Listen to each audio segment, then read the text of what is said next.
Tiny bro looked like an ant on the freezing floor compared to the giant shadow hovering over him, fist cocked and ready to smash. Getting wrecked was basically his daily routine. He was a tot, thanks to his dad's fists-only parenting style. Every smack and sting just sort of gave him a reboot, like pain was his main battery source or something. Taking beatings was so normal, he couldn't picture life without him. Number 7199, shook is too beefy. Goons pinned him. Third guy prepped a coin slingshot, ignoring his cries, gulping down the lump in his throat. The kid begged, yo, just use your fists, not the slingshot. Slingshot dude froze, brain lagging at the weird request. That blondie Kim Shanho, serving 2 years for brawling, glared hard. The blonde reminded his toy he'd do anything for cash, stretching words like a total villain. Flashback, bro freezing in thin rags, shoveling snow for a measly song sneered, remembering how the kid hugged tons of shoes to warm him up for just 100. Bully kept listing cringe moments, like how for 2011, made the kid play puppy all day. Bark louder, muh. Blondie's new offer, 5,001 to be a target. Red circle included. The slingshot band was pulled tight, aiming right at the target on his face. Kid braced for the ouch. This juvie lockup for delinquents under 19 is basically a chaotic teen daycare, packed with Korea's wildest young criminals under one roof. Kim Il warned, squint, or say bye-bye to your eyeballs. In this spot full of constant drama, the slingshot rubber suddenly snapped, coin went rogue. Sango stood there, mumbling at his busted torture toy. The coin went pinball mode, bouncing everywhere till it hit the squatty potty. That metal piece smacked a porcelain hard, splashing nasty toilet water everywhere. Bossman asked for a spare band. Like those grow on trees here? A grin popped onto Cha Ju-yun's face when they called him a lucky duck. Dude was legit hyped about being saved by accident. Told to grab the coin, the tired kid ran over, thanking them like crazy. Kim Song-ho grinned like a demon, hinting the fun wasn't over just yet. New rule, froze, Cheyus, blood fetch it, from the toilet. With your mouth? Goon laughed. Didn't someone have the runs in there yesterday? Needing that cash, Cha Ju-jun didn't even hesitate. Didn't flinch before dunking his head in the gross sludge. The crowd gasped, shook that he'd clowned himself just for some pocket change. Peeps gagged and covered their noses, yelling at the smelly dude to back off. The grime on Cha Joyon's mug cracked a grin, showing the shiny loot clamped in his teeth. He obsessed over a tiny 5,001 small cash, huge dreams. A wild grin lit up the dude's face as he counted his stash. 50,001. A goon told Kim to maybe chill on the roasting for a bit. Boz told Cha Juang to scrub up, cracking the squad up all over again. Kim's crew strolled down the hall, gossiping how Charujun turned into a total cashy simp in just a month. The chat suddenly shifted to why he's locked up. Attempted murder? 3 years in the slammer. The boss claimed, murder ain't nothing compared to the power of cold hard cash. Asking why the kid was so thirsty to stack paper, Gar cut in. Visitor 4 prisoner, 7,109. Chahuan whipped around, shocked, never guessing a familiar face would pop up here. Then, before the guy, a cute bob-cut girl appeared. She looked fresh. He looked like a wreck. Dion, his ride or die since, diapers, and the reason he chases the bag, panicked asking about the beatings. Tiny girl suddenly went off and he should have flexed some muscle on day one. He tried to talk. Harada visiting, stressing about the cash she's blowing. Dean got mad, offended, he thought she was broke, or something. She whipped out a coin jar, asking where his sketchy cash came from. Orphan Dean said nope to the shady funds, leaving him confused on how to return it. Hearing their old pact made Chazu, Yan Frieze. Dean brought up their post-grad plans to shack up together. Bossy girl kept the cash, telling him to just stay alive. Guard killed the vibe, saying visiting hours were done. Diane clutched her chest, begging him to just get free asset. Charu Yun waved chill as she reminded him of their simple pinky swear. His fake grin dropped the second the door shut. Bro slumped in his chair, drowning in heavy flashbacks.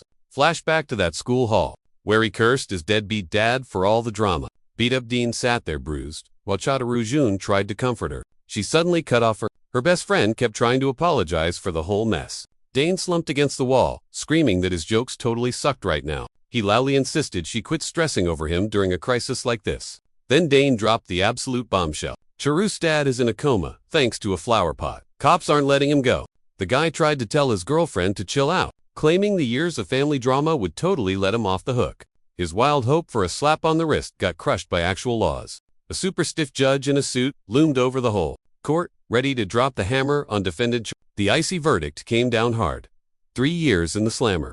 The kid couldn't believe he got jailed just for finally defending himself. Daeyeon, watching her best bud get dragged off, begged him to take care and actually eat. She shrieked down the hall, making him promise to snitch on any bullies. Charu-young stared sadly off into space, clinging to that promise like it was his lifeline. The young convict turned away from the screaming, eyes glued to the floor tiles. Cellmates warned the newbie, break rules, and you stay longer. Knowing he needed to be an angel to shorten his time didn't make a 3-year stint any easier for the guy. Just surviving and waiting became his total obsession inside. An old pic from Better Days showed a smiling Dane next to Cha.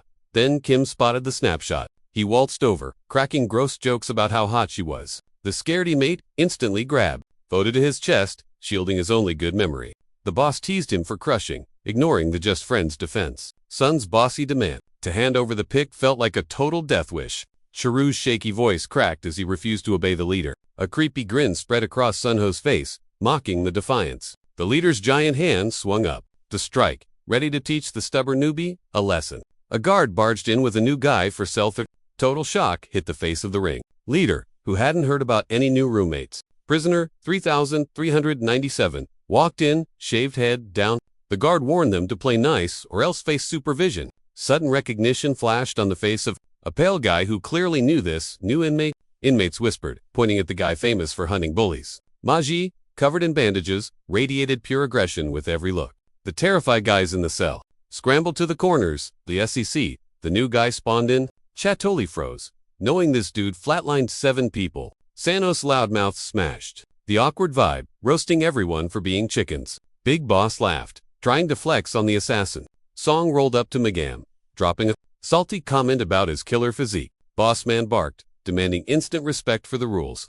Newbie stayed mute, totally ghosting Sanho's drama. Turning his back was the ultimate shade to the leader. Sano cackled to hide that he was getting salty. Leader snapped, throwing hands and trash talk at him. 7-kill Megam whipped around fast to clap back. Not about to let that slide. Crowd froze, waiting for the epic beat. Bus raged when the guy dodged his shot like a ninja. Mjum dodged, loading up a massive critical hit. Peeping the beef between the new and the boss. Cha felt super weirded out. The 7-kill guy was definitely built different. Thinking about those 7 kills, Cha saw the huge gap in levels. The triggered Chiango, who had lost his cool, smashed the rebel with a heavy hit, trying to school him on respect. Blood leaked from his nose. Head snapped back, but zero pain showed. Chadwin, who was stuck glitching, couldn't stop staring at the bra. Guessing the mute guy's game plan? Sono roared like a winner, reminding every inmate he's the alpha, no matter their stats. Crowd was shook, expecting the famous killer to actually fight back a bit. Beat up guy respawned after every hit, taking it without whining like he was farming XP or plotting revenge. Roomies giggled and threw shade with every punch. Cha wondered why this savage killer was so chill. Cell vibes, reset as erect. Moyum went to AFK in the far corner. Go and mute. Power tripping Exo smacked the back of his head, ordering him to go grab water. Total silence was Mag's only reply to the bullying. Cha was so confused, wondering where and under what logic the new guy learned to act so weird. Scrubbing the loo, the kid worried about the drama. Night vibes took over the cell. Every con was passed out, haunted by the daily grind. Newbie Megam snagged the bunk right next to weirdly cozy setup for 2 total opposites. Neither could sleep. Jejuan peeped at the fresh bruises, decided to break the awkward vibe. Kid tried explaining the unspoken jail rules. Boss is king here, total dictator of the cell. Drop some real talk in the dark. Resistance is futile. Just do what you're told. Assassin guy finally spoke, asked about living chill. Chadjuan looked totally shook, didn't catch the deeper meaning of that question. New guy ghosted him, turned to the wall. Rude. That weird question got Kajuan overthinking his life. Inner voice said, yeah, stay low-key. Sticking to the humble and patient meta. While he dreamt of peace, his bestie was out in the snow. Freezing air turned DNAs. Cheeks pink. She was shivering hard. Couldn't stop stressing about her skinny friend inside, gripping that snack bag. He needs those calories. Dee knew her, stubborn pal would never admit jail sucks. She smiled, plotting how to fatten him up. Suddenly, winter vibes got wrecked by a loud engine truck coming right at her. Headlights blinded her. Crosswalk became a trap. The massive rig, looming like a metal beast. Total nightmare. Meanwhile, Chadjuan was sleeping like a baby, totally clueless about the tragedy. Truck slammed her. Body left on the snowy road. Morning came. Cop showed up looking super guilty. The grim details of the crash started spilling out. It was bad news. Cop tried to be nice, but words still hurt. Prisoner's face twisted. He knew it was over, bracing himself for the gut punch. Back in the cell, He's wrecked. Boss screaming about toilets. Sanho got in his face, demanding to know why he was acting sus. Saw the pic. Crying over grandma. He mocked it. Roomies actually felt bad. Told the boss, bro, a truck took out his girl. Savisano didn't care about the guy's feels, roasting him for lying about the late visitor. That snatched pic was the final straw. Botsman laughed, asking Cha Yun, what's the plan now that she's gone? Sun smirked, dangling the photo right in his face, mocking their loss, specifically targeting the heartbroken prisoner. The top dog started a wild bidding war for the girl's pick at 5,001. Cha sat frozen, hearing his cellmates betting to jack up the price. 600 or 700 one-for-one shot of his late G. The chubby inmate asked if he could date her, sparking more twisted jokes. Zhang Ho eyed the pic, cracking a gross joke about fun times if she was breathing. The crew, catching the boss's vibe, chatted about his weird tastes and jail risks. Cha just stared at the floor, but internal rage mode was loading fast. He recalled the night chat with the new guy, and that weird question about living life, totally chill. Boss kept trash-talking Dean, then bam, punched mid. A solid knuckle sandwich made the cocky thug cry instantly. Cha snapped. Zero chill left. He unloaded all that anger on the boss. The room went dead silent, jaws on the floor at this quiet kid's glow. Every hit was payback for the trash talk about the girl and all the bullying. Cha's face wasn't meek anymore. It was pure, concentrated fury. Silent Mile, watching the pop-off, gaped at his neighbor's insane character arc. His brain flashed back to their recent woodshop talk. Cheese tea about his dad, some mob boss's right hand. Sounded super bitter back then. Confessing he got beat daily since childhood. That hit deep. Dealing with his own dad's bullying was a total curse on his life. The rest of the story hung there, foreshadowing a messy ending. When patience ran out, the kid's life flipped forever. Mayim tensed up, replaying the cellmate's confession. Messing with his girl? That was the final trigger. Bloody Zanko, getting wrecked, whispered curses at the wild dude. The boss screamed for backup, begging the squad to jump in. Mayim remembered Cha saying those dad beatings taught him to throw hands. Years of abuse turned him into a pro fighter, ready to solo the squad. Battered Sunho, seeing his minions fail, tried to buy his way out of the beat. Cha grinned like a villain when cash was mentioned. Cash he used to simp for. Nah, done with that. Bam. New rules priorities totally flipped. Every hit screamed to zero chills. About, though Doughy once ate dirt again. Patience, delete, sounded like he quit being soft. Flashback, dad saying, go gangsta or go home. Reruns of kid days. Showed Lil Chaju trying to stand after dad's rage. Pops was totally unhinged. Kid tries to stand. BAM. Floor time again. Rinse and repeat the pain. Daily. Childhood. More like a horror loop. Scared, stiff. Couldn't even eye contact dad. Realized he had to get buff or bus. Only way out of this mess. Day he stared back. Dad was finally like respect. Cops, rush in. Guard's jaw hit the floor. From huh to yikes. Real quick. Bodies everywhere. Chaju, posing like a boss. Scared though. Cop freaks when dude says, yeah, I did it. Solo mode. Chaju glued his peepers on a pic of him and Dean.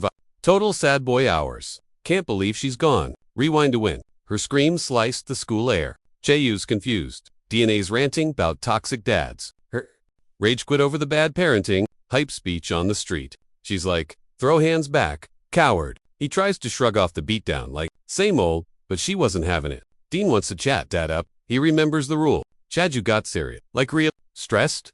Stay away from my crib. Joke to hide the panic for her safety. She's like, you kill my vibes, bro. She looked up, dreaming big. About that soul life put, hating their dumpy hood. Total cringe. You any goals? Boss moves? Whips? And a sweet pat. The dream?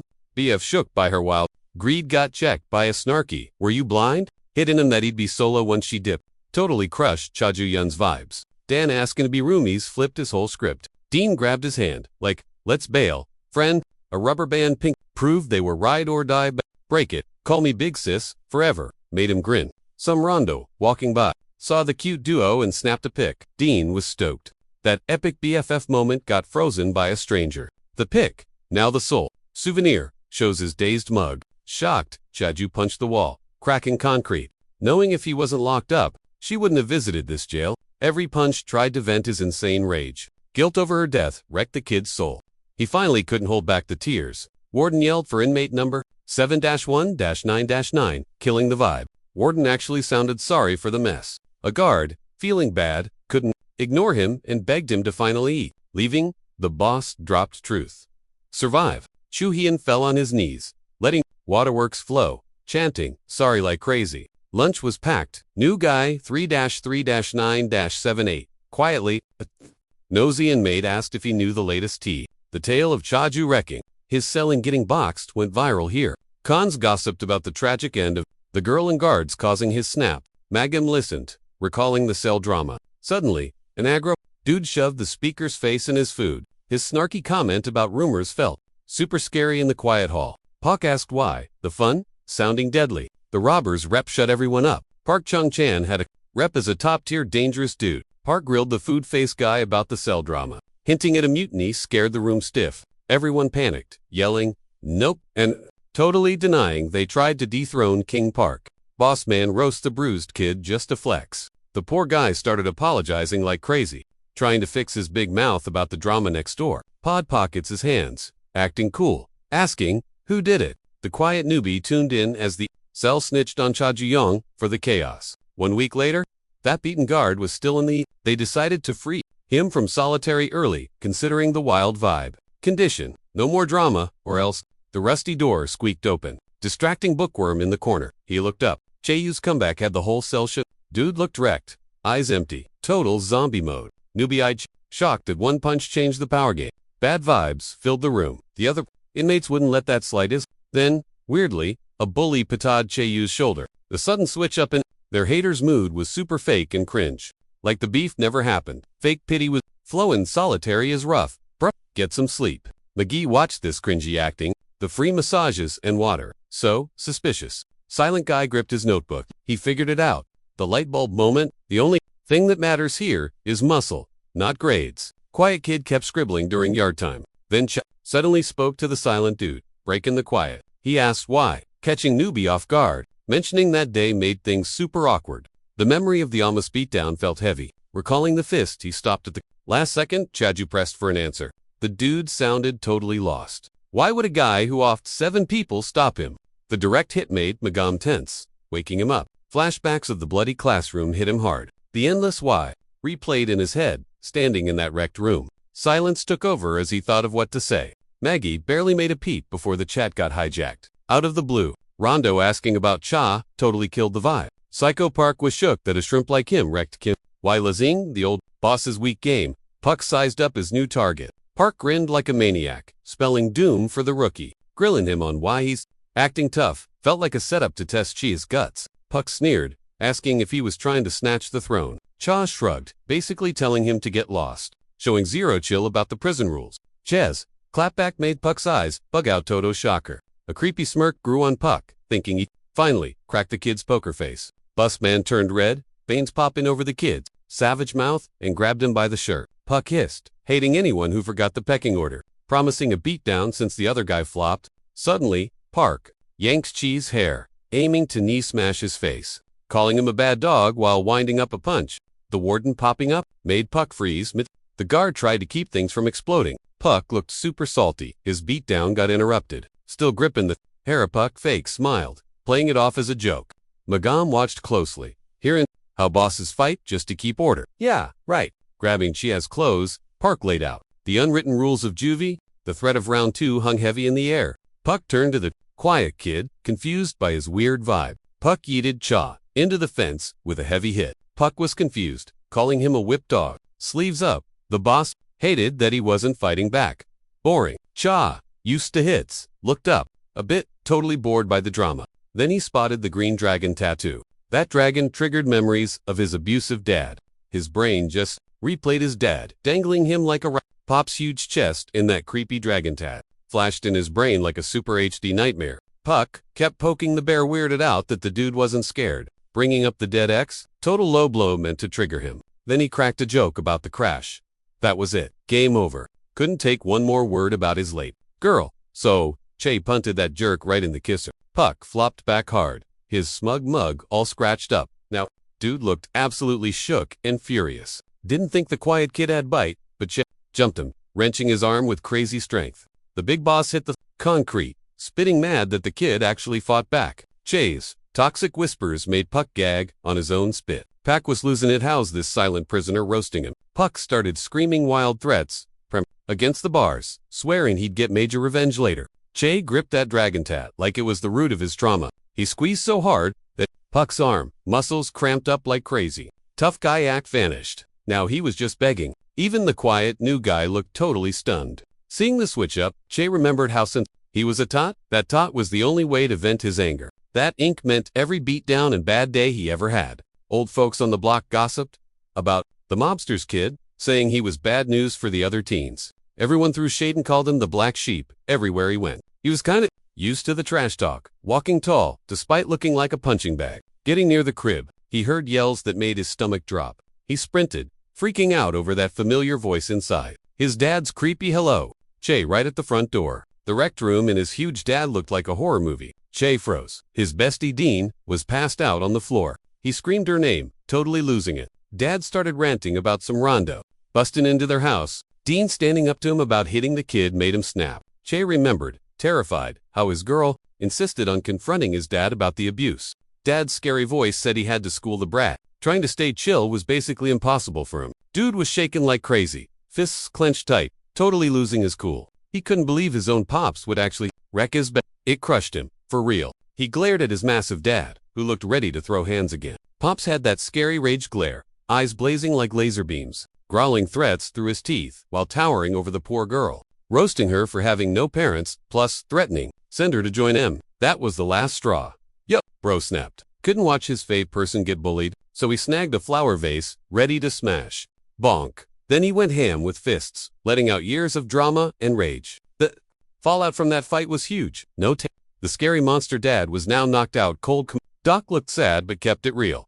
Pops wasn't waking up anytime soon. The paperwork basically said game over. Zero chance the beat-up dad would ever be normal again. Flashbacks hit Chajuan hard in that clean, boring bedroom, staring at the guy who made his life trash. Hands squeezed tight, knuckles popping. He shook, realizing his life was totally flipped. Now, finally, for once, the dude stared down the guy who treated him like garbage daily. The juvie centers, Yar got packed. Everyone hyped for Chajuan versus Pop. Gossip started buzzing through the mob, talking about this psycho, fresh out of the box, causing drama again. Kids stood there frozen like a glitch, staring at the floor, ignoring the beef brewing around him. His eyes locked onto that green dragon tat on the dude's arm, exact match to his dad's. Face twisted up with pure hate when he saw that ink brought back all the bad vibes and beatings. Guards yelled lockdown, but nobody listened. Inmates stood still, glued to the showdown. The vet guard on patrol heard the ruckus instantly. The old boss was chill about the fights. Kids got energy to burn,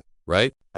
Big shot with metal sip tea, glad his buddy was okay. The head of the slammer, Quan Chang Suk, with his squad, promised to fix any issues or whatever. Squinting and talking slow.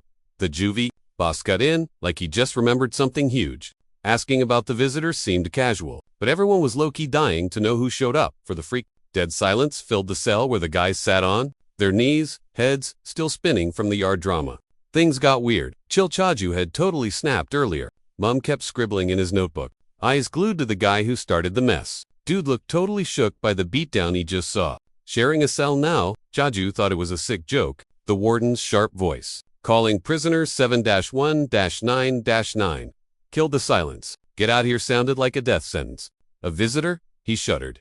Who the heck would come? Footsteps echoed down hall as he racked his brain for who it could be. Mom bailed. Family's gone. He was totally clueless. Sunlight hit his face, showing he was completely freaked out. He got confused when the guard took him, not to the booths, but to the warden's fancy office. Cheyu's poker face cracked as he walked inside. There on the plush sofa sat his dad, Chang Ren, on crutches, acting like they were best buds. Shock turned into massive disgust. This guy made his life a living hell. Remembering the beating, he clenched his fists tight. Dad faked worry about the fight, calling it a kid's game. He tuned out the words. Mind stuck on that lifeless body in the hospital. Panic mode engaged. He couldn't believe it. This was definitely not happening. No way. Walking up, he saw it was really him. Son, gross. That voice wrecked his idea of justice, hitting him like a ton of bricks. The warden patted his shoulder, smirking at him. Leaning in, the warden grinned at his shock. The news about his dad's miracle coma recovery felt like a total scam. The warden cheering the recovery sounded so fake. The doc had said, had zero chance. It replayed in his head. Veins popped as he tried to figure out the lie. Dad's snarky question about trust hit like a start of a sick game meant to crush any leftover sass. The guard's hype about the untouchable boss proved just how scary his dad's clout was. It was pride in his voice, chatting about the only guy who put him in the ER, his own kid. The story of waking up in a hospital bed sounded like a scripted lie, just for pity points. His fake tears and red face were total cringe, showing his regret was 100% bogus. The hollow cerise that just spilled from the toxic dad's mouth couldn't hide. He was a beast. His fake tears, dried with the warden's tissue, just topped off the whole cringe show. The I love you vibe hit the kid like a zap, exposing the visit's real deal. Big flexes about power, promising to grant every wish came before the nasty truth drop. Casual murder talk made the guy's gut twist, dreading the grim facts incoming. A brutal clear-up of the victims. Name turned a bad vibe into a nightmare, real quick. The truck smash story spilled the ugly tea on how Dean really checked out. Hearing her beg the guy standing there just showed how twisted and cruel he was. The intense chat about watching someone croak exposed his evil vibe. Dad's chill tone describing the girl's end felt like he was trolling human feelings. The sarcastic tale of Dean's last sex clock in her killer showed how deep his mean streak went. The final hit, quoting her diss about the bad dad, sealed the confession deal. The dad's snark about doing anything for his boy felt like a total diss to the dying girl. Chacon's last digs at dying Dean were dripping with hate for her orphan life, casually dropping a mean line about her having no home. The killer just dipped, leaving the girl to ghost the world solo. Facing his kid, Dad smirked and admitted he thought he was a loser who took abuse, quietly. The throwback to when his son stepped up put a weird respect in the abuser's eyes. Admitting DNA's part in waking the son's power came with regret that she was the wrong trigger. The chill explanation of the choice. 2. Off the girl sounded like boring biz talk. A warped grin hit Dad's face, bragging about healing up just to flatline a pure soul. The savage excuse. 4. Killing to help his son was the last straw for the prisoner's chill. Chadrian's sudden move made the warden sketchy and yell for a quick stop to the drama. The mad dash at his dad came with the boss yelling to tie up the raging inmate. The hate that years of drama clouded his gaze, switching his eyes to pure rage mode. A sharp sting hit the dude's back as guards zapped him to chill his vibe. The electric jolt made the young man's eyes glow like anime special effects from the stinging pain. Guards moved fast forward, tasing him to pause the aggressive behavior. The warden sighed finally and told them to restrain the kid, clearly sweating bullets over the scary drama. Chajin's body glitched on the floor, stun-locked by the constant voltage. Through the buzzy static, shocks hitting his son, Dad's roast cut through. You want revenge? Shaking on the icy tiles from the electric zaps. Joyan stared at the cringe dragon tat on Dad's hand. Fake tears rolled down Shigong's cheeks, voice shaking with hype about the only way he'd eventually perish. Inside this jail, their toxic squad was spawning everywhere like weeds. Fresh ink on his young skin showed he was ready to join the big league beasts. The destiny of these dudes is totally scripted. From NPC prisoners, they'll level up to final boss gang leaders. Dad's dare bounced off the walls. Run this prison, son. Show these noobs whose boss. Shocks kept coming, while Dad hyped up taking over the underworld. Through the pain cloud, Shajin thought about battling his dad for the throne one day. The eyes of that inked dragon glowed red in the dim room like a battle signal. Toxic vibes rang in his dad's voice, yapping about levels only his heir could unlock. Being dramatic, Chagin finished, promising to be a proud dad if his son A quick chat between the warden and Dad showed how corrupt this server is. The dude's twitch made guards aim, shook by his tank level resistance. The warden's panic cracked. His tough act, scared of another brawl, breaking out. At the door, Chang Ren paused, hearing his son speak up. A death threat rumbled through the air, bursting from the fried kid's chest. Ignoring the lag, Chajan stood up, tossing the wires off like a boss. The prison boss was absolutely shook. Can't believe it. Shaken from the shocks, the injured lad somehow kept moving to his target. Through the pain, Dad's trolling words about happiness hit Chajan's mind, just making him grossed out. His fist flew at that hated face, mind only thinking. Game over. Surprise. A sharp suit guy crashed the revenge party. The rich kid spoke, and the boy spun around fast to face his new rival. Suit guy floored Chajan. 1 punch, 0 effort. Redhead guard was chill. Just doing my job. Scarface yapped about protecting the big boss. Hurt bad, the battered kid still tried to stand. Shook by his grit. The guard barely held the kid back. He was ready to throw hands. Guard thought, kid's crazy to fight the dragon boss. Leaning on crutches, Chao and Ren watched the beatdown with fake pity. Dad mocked him while the goon held him down. Pops kept roasting his weak attempt. The harsh words stung like crazy. Dad's final words hit different. Revenge. Gotta rule the prison first. Control the jail to end me, echoed in his head. Helpless rage filled the son, making him shake with total anger. Dad promising more pain next time. Total villain move. The boss's loyal dogs tossed him and left. Click-clack went the crutches. The office went dead, quiet. Save for Chajan wheezing and trying to get up, woodshop was vibing as usual. Cons were busy making crafts. Quiet Majim was zoning out, carving soap arts. The happy guard saw inmate 3397 crushing it, so he let him finish early. Whispers floated about his sick camera skills on bullies. Cest looks everywhere. Magam seemed too wimpy to be a killer. Clinking tools signaled. A new guy. Tapman walked in with a heavy box. Shiny piercings and chest ink were popping. The silent new guy scanned the room like a human camera. The loud crash of a falling toolbox made everyone jump. A nail shone. Oops, sore arm, the guy said. Tat guy squinted. You that news guy? Yon locked up for arson. Theft. Tried jogging his old pal's memory of middle school. Dude sounded way too hyped to be chatting with a celeb killer straight off the news. Cha gave a dry yeah, clearly not vibing with this reunion. Dropping the old friend's name didn't match his bored, stone-cold face. Tattooed guy sounded morbidly curious. Ready to ask the big one? Yun's cocky little grin barely hid his hunger for deets on ending 7 lives. Cha stiffened up when asked if the news was legit. His old buddy couldn't believe. A total teacher's pet went full-blown icy killer. Bringing up his good boy past felt like a low-key jab. The warden stepped in right on time, cutting the awkward chat and sending him packing. Yun tossed out a lazy-bye with a weak little wave. Sha clenched his fists till they bled, totally losing his cool. Darkness swallowed the prison, locking everyone down till sunrise. Cha slumped over, eyes on the floor, drowning in dark thoughts. His dad's words about the only way to get revenge owning the joint echoed loudly. His eyes glowed purple as he replayed the chat with his pops. Eyeing his roomies, Cha plotted the first move to take over this dump. The guys wouldn't shut up about the boring veggie menu. Jokes about calling human rights just made them crave a slice of real pizza. Their bitter laughs reminded everyone that prison sucks. The sound of guards' boots shut the room up fast, nobody wanting trouble. Cha suddenly stopped a guard, making everyone freeze. His stunned roomies watched, totally confused by the scene. Clueless to his plan, his chill tone said, no issues. Then he casually asked for delivery. Asking for pizza felt like he was trolling the whole system. The guards, usual this is jail speech, didn't sound promising. Then he actually said yes, shocking the quiet room. Fresh pizza smell hit the cell as guys enjoyed the cheese pull. Rare treat. Cheers and thanks blended together as the starving dudes devoured real food. His roomie's hype was just step 1 of Chi's master plan. Realizing the guards were basically his dad's minions changed the game. The guards fanboying over to Mob Prince gave him major cheat codes to win. Testing how much he could get away with, the dude realized he was basically king of the prison. Cellmates scarfing down pizza filled the room, guessing who their sugar daddy was? They bet on Senator or Tycoon Dad. Yeah, right? His clenched fist gave away that he'd do whatever it takes to win. The chat switched up, making you and I the weird new guy. The crew noticed, Magam ignored the pizza, and figured he was just being eaten.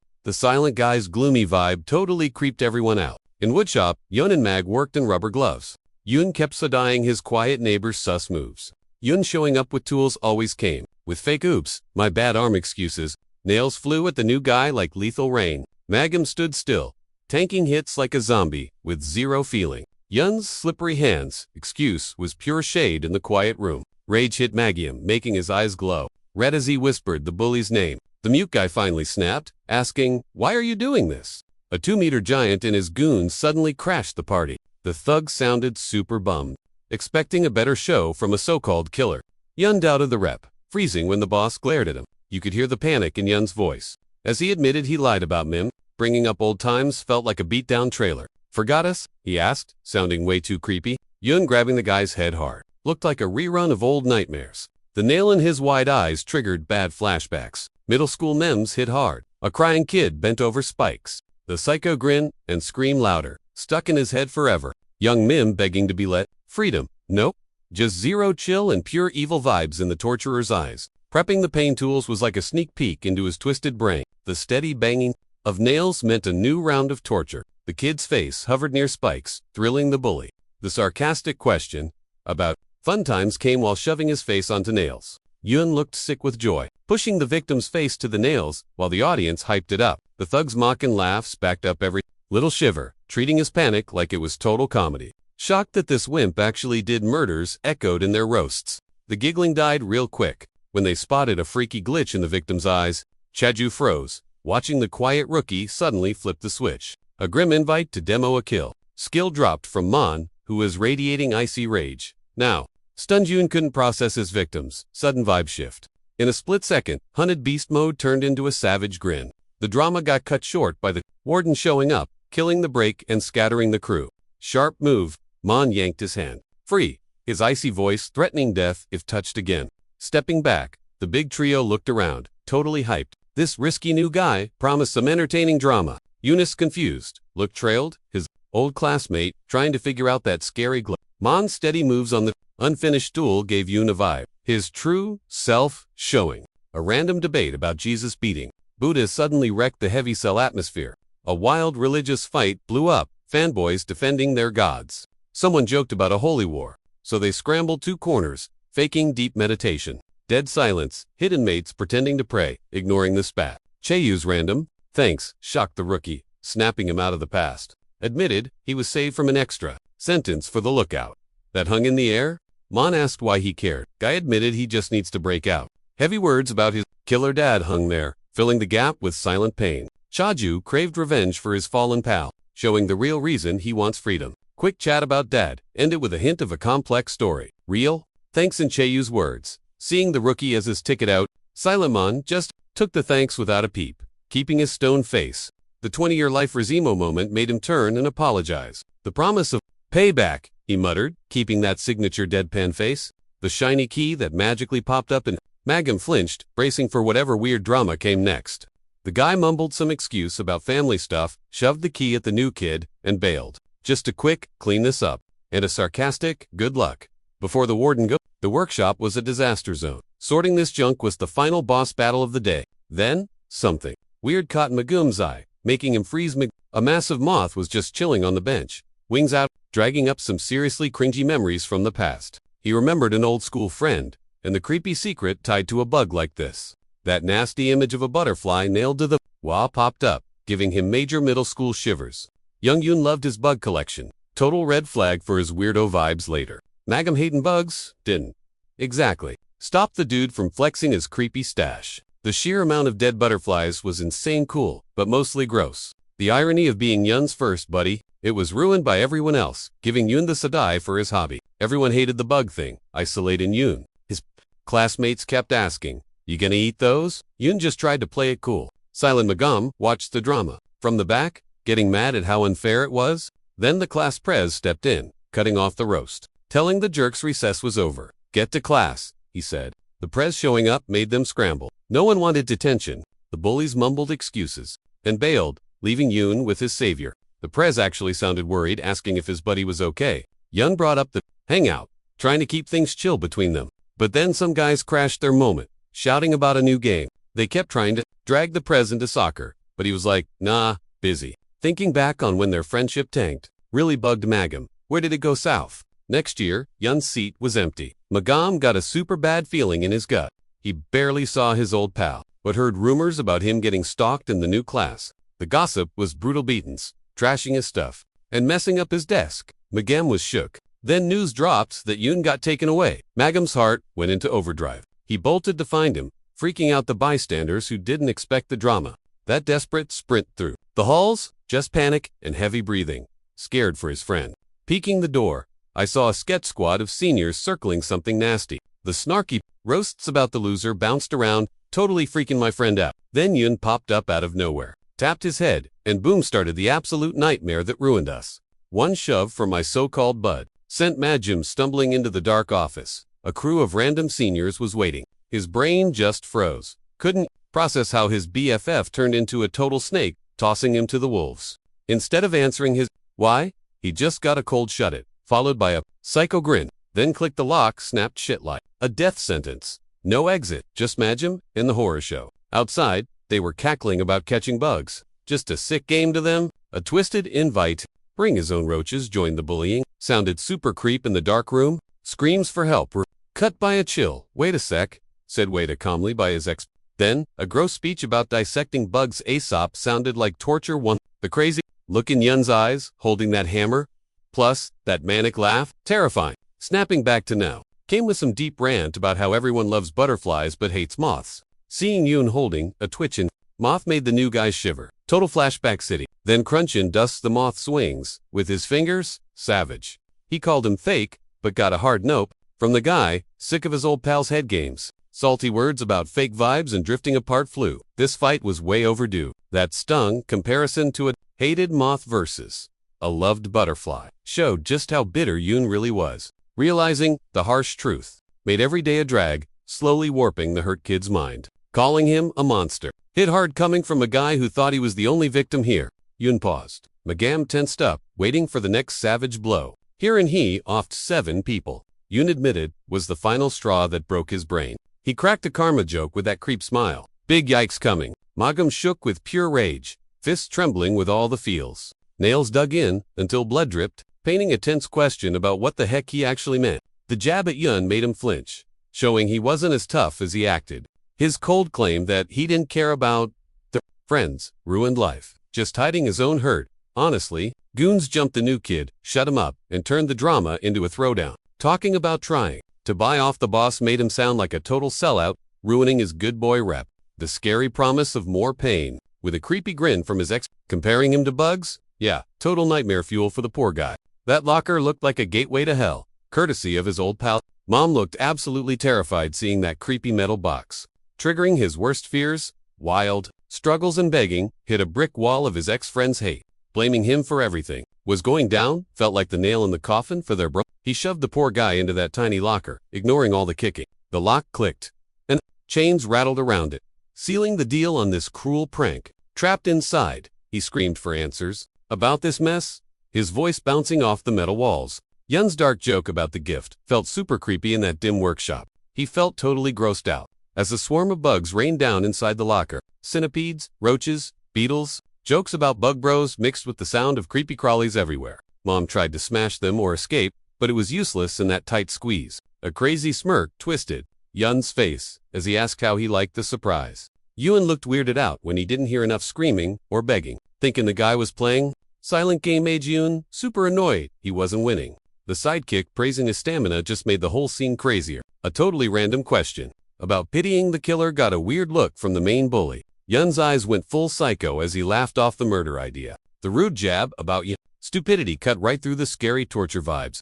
Yun puffed up, saying, "We're just starting," promising more pain. Waiting for screams made his ex-friend's face look totally warped. Chaju popping up suddenly in the shop crashed the party, asking what the big plan was. The goons panicked at first, then got ready to brawl with the new guy. Che-Yu's super fast punch was the only answer needed for why they were messing with the prisoner. The other minions flipped out, throwing punches and trash talk at the hero. Training with his toxic dad made Chaju tough as nails, a beast who can take on a whole crew. His swagger and slick moves, clean blocks, let him dodge the goons' clumsy attacks with ease. Yoon's face twisted in panic when he saw his master revenge plot flopping right in front of him. Majem's locker cage rattled as the bad guy flinched. Hearing Isomi, the prisoner peeked out, hyped for the rescue. The chill vibe in the cell, ignoring the new guy, hid the drama coming. Che-Yu's sharp ears caught the cleaning duty scam and smelled a trap. The dude suddenly stood up, which shook the room since he's usually a statue. He hollered at the guard like a boss, wrecking the routine. The tired guard lifted his hat, bracing for another weird ask. The hype for pizza was real. They were dying for Chahoon snack hacks. The wild demand to open the cell hit hard, smashing every rule in the book. The crew went from what to no way. Watching this madness, the cop looked totally lost at the kid's insane attitude. Ending up in the woodshop, Chaju got ready to shut down Yun's bullying. Bodies dropped everywhere, leaving one blondie versus the hero. The huge giant Thafana boss gasped his savior's name in shock. The mad respect in the bald, buff guy's tone showed he was low-key impressed by the chaos. Yun's eyes lit up with weird hype hearing about his new rivals' street cred. The goon's words about why Chajo stepped in made him super sus. Guessing he was besties with Mom, the guy peeking from the locker, major anxiety. Yun's salty joke about friendship hit different in that intense room. The bald goon's loud cackle was mixed with jealous vibes over their bond. Before getting annoyed, the buff dude's fake "let's be friends" was just a setup for a beat. A massive fist swung through, with a fake invite totally missing the mark. Che-Yu's surprise counter-wrecked the cocky goon, dropping him flat. A savage glare from top to bottom came with a roast. Still want to be friends? His hard nope killed any chance of them being brothers. The cold call out to Yun shattered the awkward quiet left after the brawl. "Yo, someone explain why the dude in the box is getting trashed." Calling out the overkill got a totally chill reaction. The drama level, it spiked to pure psycho mode instantly. Yun started spewing salty nonsense about betrayal, whining about fake friendship like a bad soap opera. Called him a snake. Classic hater energy, right there. His little friendship PSA sounded super doom. Suddenly, the big goon grabs Chajin's neck from behind. Ambo, who just lost Klaxina, tight squeeze, laughing at Chajin's earlier win, like that was just a warm-up. Bro, Hiwi.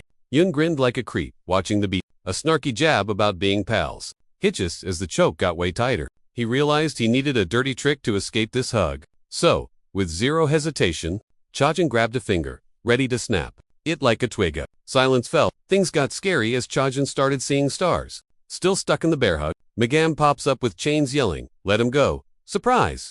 Yun looked at the empty box like, wait, what? Brain totally buffering. He checked the locker. Yep, empty. Houdini over here escaped without anyone seeing. Mustaf broke out when the fight bumped the locker earlier. While Yun panicked, Chajin kicked the big guy out cold. A quick, that was close. Proved they almost got wrecked. Magam wrapped chains around the 2-meter giant. Q screaming. Those heavy chains, in his hands squeezed tight while the dude flopped around. Looked like he was actually enjoying the revenge, a bit too much. The new guy calmly reminded everyone about the rules while the big guy wheezed hard. Giant dude was eyes rolling, foam mouthed out of air. Magam tossed the bald giant like a bag of trash. The new kid's loud panting showed he was totally done with this drama. Magam's usually chill face was twisted with rage as he looked at his old bully. Yun's legs turned to jelly, backing up and begging. Tried acting innocent while rubbing his head. Yeah, right. Lame excuses about self-defense sounded fake coming from a bully. Magam's slow walk had Yun shaking in his boots. Panicking, the bully crawled back to escape karma. Begging and bowing proved his ego was totally toast. Yun's desperate vibes to fix the mess led to more lame apologies for his screw. Calling himself trash sounded like a cheap trick to dodge paying for years of bullying. Magum saying you aren't a loser really threw him. Yon looked super confused, totally not getting what his old victim was actually saying. A life ruined by ego ended their friendship. Admitting to ending the 7 and worrying about his ex-pal made things heavy. Not wanting him dead, Magim, just let him walk by. Simple words about an old bond sounded like rip to their broken relationship. Yun mocking his friend's brain was the last straw. Cheyu's super fast spin ended with a savage kick to the traitor's face. Cheyu's chill voice signaled the drama was over. Chaju broke the quiet, asking the new guy something. A confused ask about the odd act met Magum's unreadable stare. Denying fear of the wimp sounded real coming from him. Tense vibes as they sat back to back, deep in thought. After a long pause, Chaju admitted he got the real situation. A smart take on the messy bond between ex-pals showed there was no actual hate. Bitter confusion was in his voice, eyes showing pain. The workshop moment popped up. Chaju asked why the new guy was stalling to leave. Magam's random comment grabbed Cheyu's attention. For the first time, a small smile lit up his face as he finally said, thanks. Chaju was shocked by the warmth and asked really. Giant number 2163 burst in, yelling at Yun. The huge dude screaming about killing roaches was wild. Chaju and Magam looked at each other like, what? Seeing a thug shivering over some tiny bugs, blood stains on the floor made the clean freak panic. He scrubbed the floor, screaming about hating germs. Chajin got snatched up fast. Shirt grabbed by inmate 2. Total shock. Using a dude's gear like a gross. Everyone was like, excuse me. His while am I clean vibe made it a total nightmare. Blondie locked eyes with him as he got all up in his grill asking about hygiene. Things got icy. 3 frozen dudes. Super tense. CJ's sassy. Want the truth? Line sounded like trouble. Nope. Dirty. Giant froze. Jaw on the floor. Mag jam. Just stiffened. Truth bombs mean beatdowns here. Screaming in rage, he wound up for a mega punch. Luckiest timing ever. Warden yelled scram, stopping the fight. Guard was surprised to see them. Get out. Blondie was obsessed with a tag, chanting 7-1-9-9 like a creeper. Giant raged and sniffed him. Total weirdo vibes. Next day meant along. Awaited recess. Fresh air for the cons. CJ was like, why y'all staring? 2. The mob. Weird scene. Solo guy swarmed by instant fanboy. Smirking Khan mocked his innocent. What's up? Ask. Bold intro Goonin. 8-6-7-1. Selther sounded like he wanted to be CJ's bestie. Rumors flew about a psycho fighting in the yard. Gossip got crazier every second. Jew admitted he used CJ's rep as a shield. Busted. CJ's voice was ice cold. Like whatever, just don't bug me. He focused on business, not these The green tat, dragon with red flowers. Obsessed with it. Finding that ink meant revenge on his dad. Thinking of the mob minions working inside filled his head. Jiyu saw CJ search in and totally called it. New guy was hyped and offered to scout, flexing his connections.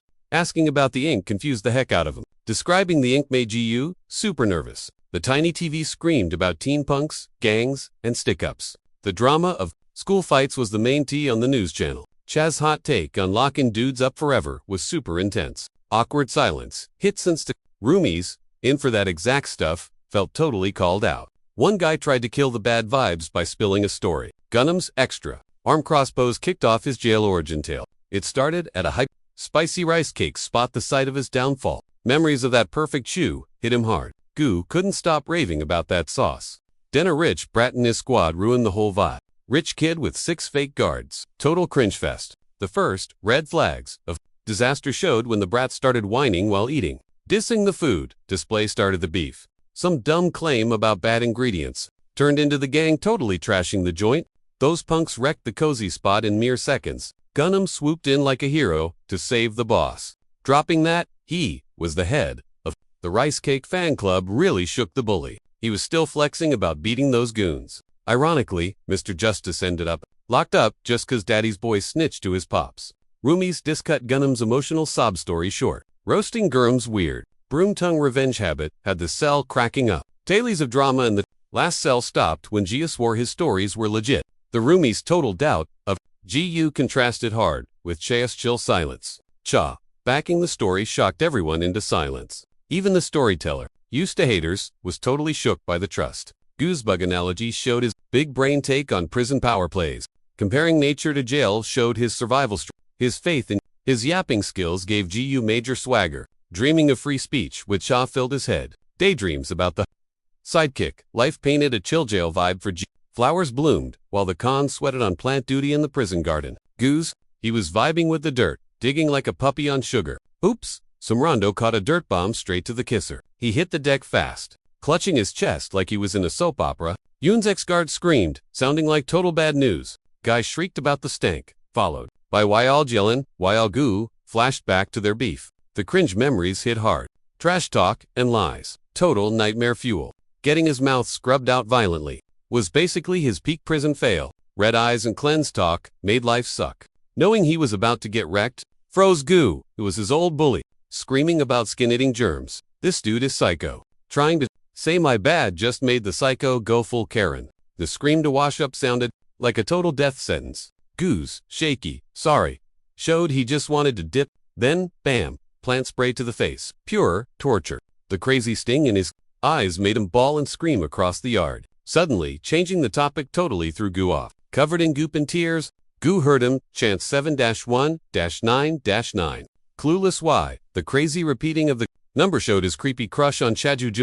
Asking about his cellmate sounded sketchy. Realizing this, nutjob was after Yun froze Goo. A scream revealed why 7-1-9-9. He ranted while scrubbing ghost dirt. Total lunatic. The bossy, follow me, command freaked. Goo out. He knew the drill. Creepy grins and sanitized meant more hygiene Boolean ink. Seeing a green dragon tattoo made Goo super sus. Meanwhile, Chaji was crushing 100 push. Random thoughts about that ink stuck in his head? Who was it?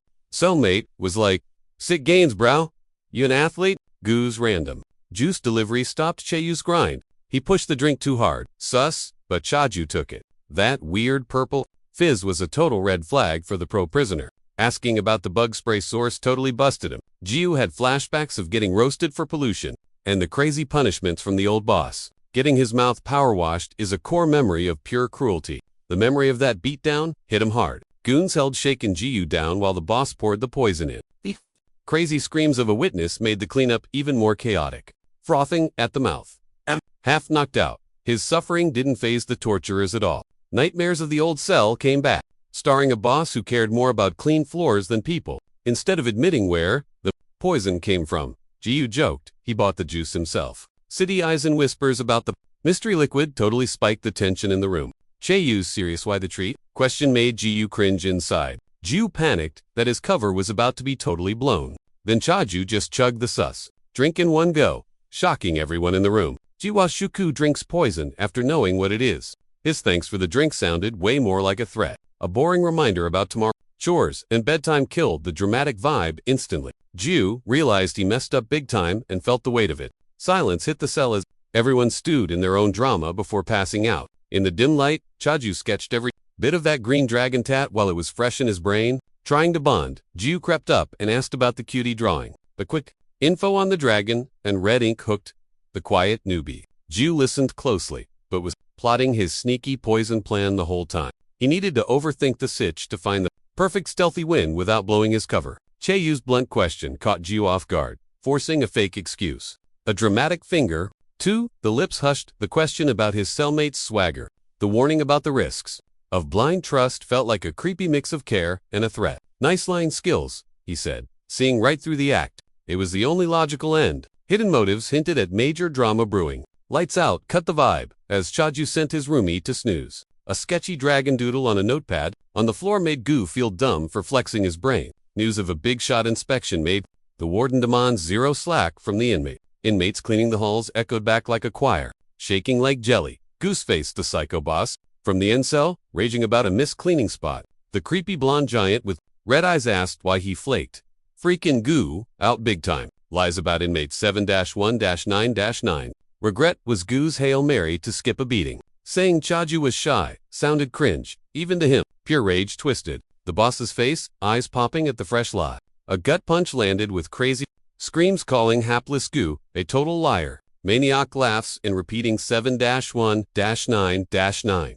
Shodi snap. Another haymaker hit Gu as the guy screamed no mercy. A boot to the face showed who owned him. The creepy click of a cleaner bottle opening signaled painful scrubbing time. Shower spray and the psycho's foot crushing his skull made Gu think this is it. Soaking in gross water, Gu felt his soul dipping out. As he drowned, Chaju popped in and casually paused the beat. Wild rage lit up the blonde's eyes hearing the filthy inmate. Cheyu's disses were meant to trigger the clean freak psycho. Chokin Gu looked at his roomie hero with puppy eyes. The wiped-out kid softly asked why his backup took so long to show up. Sweeping duty was a lame excuse for a deathmatch. Guilt-tripping, Gu crawled closer to spill the tea. Real talk about the threats and poison orders sounded like a deathbed truth bomb. Chaju was confused, but Gu flexed his bro-code pride. Pouring out the poison was his way of saying, I got your back, homie. He tossed the bottle to prove he wasn't a snitch. Mentioning the dragon sketch was a major clue drop. News of the tad on the bad guy actually shocked Chaju. Gu smirked a little as he admitted it to himself. Chaju-jun was totally right. Fake worrying about the psycho's dirty hands. Chawan starts scrubbing at invisible grime, screaming about germs, and room 7109 echoed in the shower. Dude has lost his marbles. Threats to roast guts sounded extra creepy coming from a guy in Fantasyland. Psycho jabs fast. Too loud, he whispers. Spotted a green dragon tat right on the bruised chest of the loser. Knowing the client makes the clean freak way scarier. Thank God for the big save, thinks Gu, sprawling on the wet floor. Cracking knuckles like a boss. Meant the murder plotter was gonna get wrecked. Saying, not guilty so calmly. Total death wish. Flashback to the MMA cage. Two guys, grappling, crowd, going wild. Big guy with a toothpick flaunting his signature moves. His secret weapon, a lethal combo, leg pin into a sleeper hold. Total locked on, zero chance to escape. People called it dirty fighting. Gross. Then someone actually died. Opponent puked on him, messed up his head big time. Karma came back to bite the dirty fighter, giving him a massive weakness. That puke fest made him a total seeing filth everywhere. Chaju sits on the loser, getting the sob story, demanding answers from Blondie. The vibe is getting tense. Asking about the dragon like a boss. Talk. Crazy rambling about invisible dirt. Guys, totally lost the plot. Blondie jerks away, screaming. His skin is listing germs like a maniac. He tries to attack. Easy block. Shows the huge skill gap. Not even a contest. Chajin mocks him. That's your worry. Pathetic. Watching Gu's insane fighting skills. Glad I'm on the winning side. Repeating numbers and threats. White hairs cooked. The dark warning from Chaju-jun sounded super creepy. Toilet water therapy. Using his fear against him. Open wide came the nasty order. Plus, a threat to force feed him sludge. Flashbacks hit that post-match sweat panic was total cringe. A messy locker trash disaster sparked his first major meltdown. Then Darkhair shows up out of nowhere, creeping behind him, spiking the fear factor. Cheap shot, Blondie hit the floor. Total noob vibes. Mocking his sick grappling skills showed he fell off hard. The savage smugness, Darkhair's voice proved he was spot on. Roasting his mid-fight puke fest exposed his deep trauma. That dark-haired dude?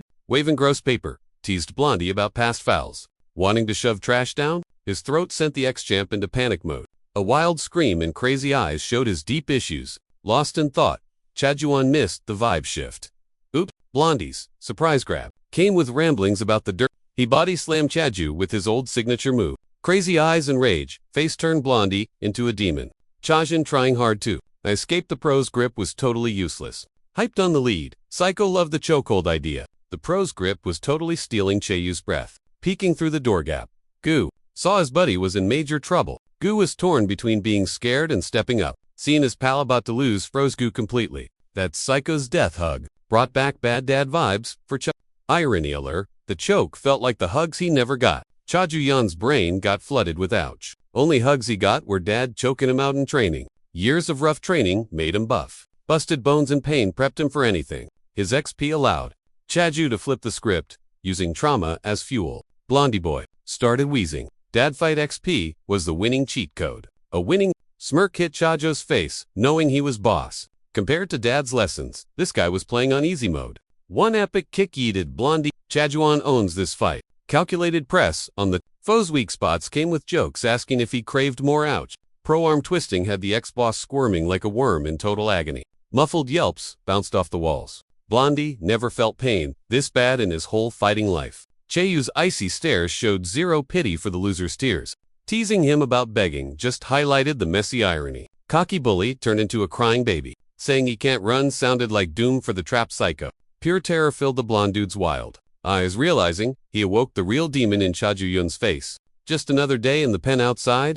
Cons scrubbed every spot, guards watching like hawks. Ultimate shoving a watering can in the clean.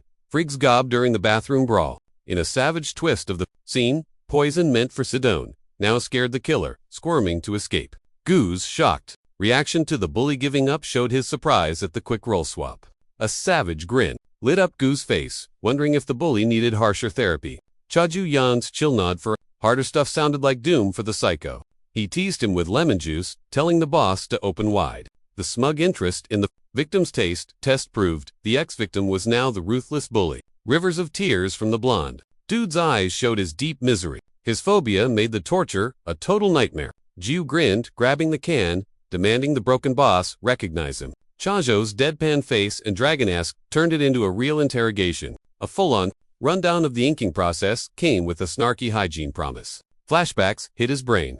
A hot artist vowed to ink a masterpiece on the future gangster. The chick's moves etched the mafia's power symbol, the heavenly dragon, on skin. The inker's trends-like stare matched her spiel on why they draft kids into the mob. Deep talk on the tats vibe showed the true meaning. Dragon meant power. The flower was life itself. The smart warning that even the most gorgeous bloom fade sounded like a prophecy for every mobster. The old-school dragon tactics were shown in the hunting for fresh meat, lil sprouts ready to rot in the mob's backyard. The twisted logic on why recruiting kiddos is genius. Was that young dumb energy beats old pro skills any day? Swearing you'll reach the top of the villain food chain was total bait for thirsty teens. That creepy growing talent vibe got way too literal with their shady business. The whole Dragonflower code was just a scam to raise puppets on strings. Joyan gagged, seeing Tara beat out the dude's insane germ phobia. Craving. Spills echoed in the can. The ex-boss now just a sobbing mess. Blondie's freaked mug. Twisted up begging, his rep completely flushed down the toilet. Then it hit him the toxic reason his dad trained him so hard. Raised harsh just to be another prize pawn for the gang. Pops wanting him to bloom. ASAP got super dark when you realize it's for the mafia. Goose smirked, asking if the tea they spilled was actually hot. Clearly vibing with how the beatdown went. Then Blondie drops a weird bomb asking to join the crew, which was wild after getting his face smashed. That suggestion ticked him off so bad. Shock turned to fury. Offering a referral from the blonde dude kept chanting 7199 like a total psycho. Xian just cracked up the only replied to the crazy idea of joining his dad's squad. Then he snapped, choking Blondie out till breathing was a looks feature. Totally clueless about why he snapped, the ex-boss looked absolutely bamboozled, not getting which words triggered the rage. He spat and screamed, trying to prove he wasn't capping. The death grip on his neck tightened as Jan told him to zip it, totally over the nonsense. Another random jab, for zero reason, came with the chill, you ruined my vibe speech. Jail life dragged on, cons racing to scrub floors while guards watched. Back on the grind, Chajuan got stuck with a nasty spot that just wouldn't quit. Thinking I need bleach, he sensed a creeper behind him. Helpful Jiu was already kneeling, presenting the bleach like a butler, saying Sir. Cheon's confusion at the weird act. Basically, dude, why are you being so extra? Dodging eye contact, Jiu said thanks, shocking his roomie, big time. Mumbled about finally sleeping good after wrecking his bully. But nope, dude still. Major eye roll moment. Chaju eyed the bleach like a snack, asking, yo, how was the other cell? That totally. Random ask about the blonde bully made Jiu tense. Cringe memories unlocked. Chaju gagging. He survived the poison, got hit with, spilled the tea. I need facts now. Remembering the foaming mouth drama made good. Voice shake spilling the tea on that nightmare. Swapping poison for water. Big brain energy from the weak dude. Genius. The confession on plotting. The swap showed he's a master schemer. 40. His shaky voice bringing up the Psychoboss showed Goo is still shook. Like, Nightmare's 4 days shook. Trying to pivot the chat to sick. Ink came with him, simping for whatever the guy said. Total follower. Chatting about the Celestial Dragon Squads. Creepy Ink. Triggered Cheyu's savage take on the whole kill 'em all vibe. Spilling beans on 2 captured gang members. Revealed the prison is crawling with tatted It's a reunion. Asking what matches made Chiju hunt for a pattern. Brain blast time. Realizing the captured members are cell leaders. Game changer for the snooping. Total plot twist. Planning to scan everyone got shut down by Goo. Bruh, don't bother. The info on the leaders meetup sounded like the cheat code to the dragon mystery. Bringing up the party lit a fire in Cheyu's eyes. Finally, a chance to crash the gangs. Whole setup. Jiu was loca shook his buddy didn't know. Smirking like a dude, holding all the aces. Leader meetups every few months. Just a cover for sketchy business. Like Jiu said, the actual point of these hangs was running crime inside. Basically, a villain support group. Dropping his voice to a whisper, Jiu spilled the dark truth, scared of snitches nearby. The basic plan to crash the meeting. Made Chaju laugh. Too easy, right? Sus. Jiu warned him, hands on shoulders like a true bro. Reminding him, it's full of the most savage, crims around hype the danger level. Big stakes, no cap. Lay low advice hit different considering the rep of these criminal bosses. Scary stuff.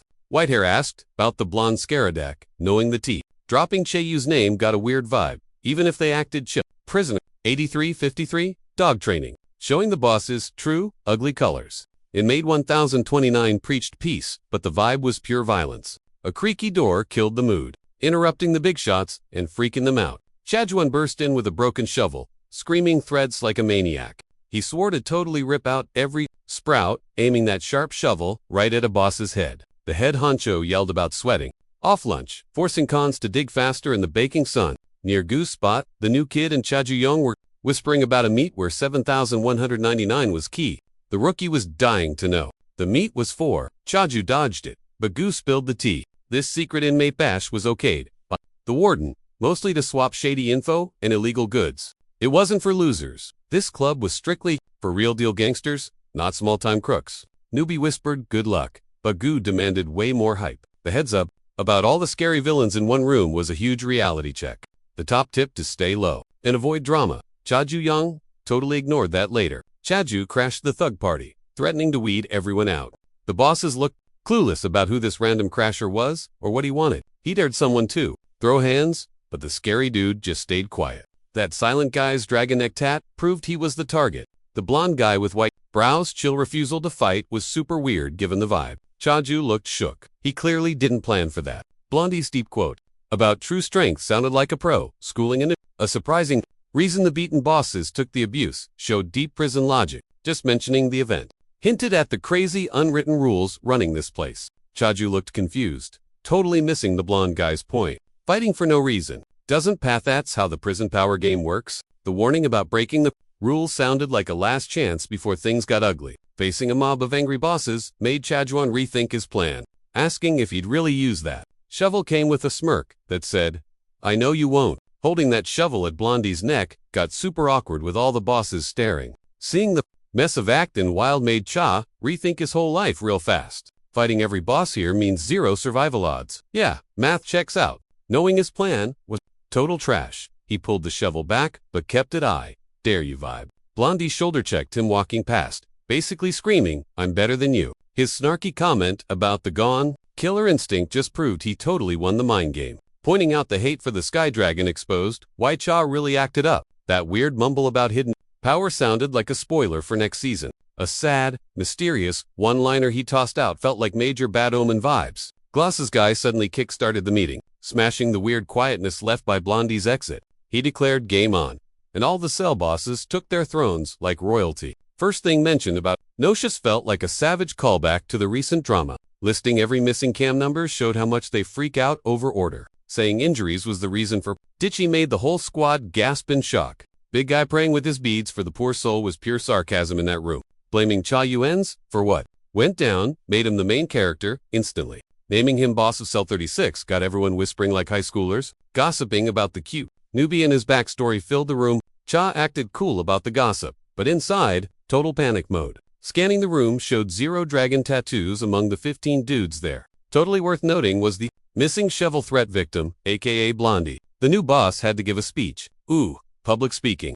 Asking who cares. About the title showed he thinks their rank system sucks. His chill vibe about hoping for teamwork just made things way more awkward. Getting mad at the rude new kid while gripping a soda bottle? Fight brewing. Moving to topic 2 of the meetup, cash flow, Glasses guy went full business mode. A boring breakdown of the shop profit splits showed the warden needs his cut, big time. Even crazier was mentioning the shop that flopped hardest this season. Park Dwan, the tatted gambling boss, panicked. He knew he messed up. A quick swear to fix the cash issue got a stiff nod from Glasses guy. Whispers behind the boss's back, total bad vibes. Everyone's mad suspicious. That sudden flip-flop on the prosecutor, while dropping some deep thoughts on trust while rolling dice. Curlytop screamed liars, and things got spicy fast. This intense teased a massive boss battle incoming. PAC's chill reply felt way more like a dark threat, betting his own neck on being honest. Pure flex. Puck's dramatic exit.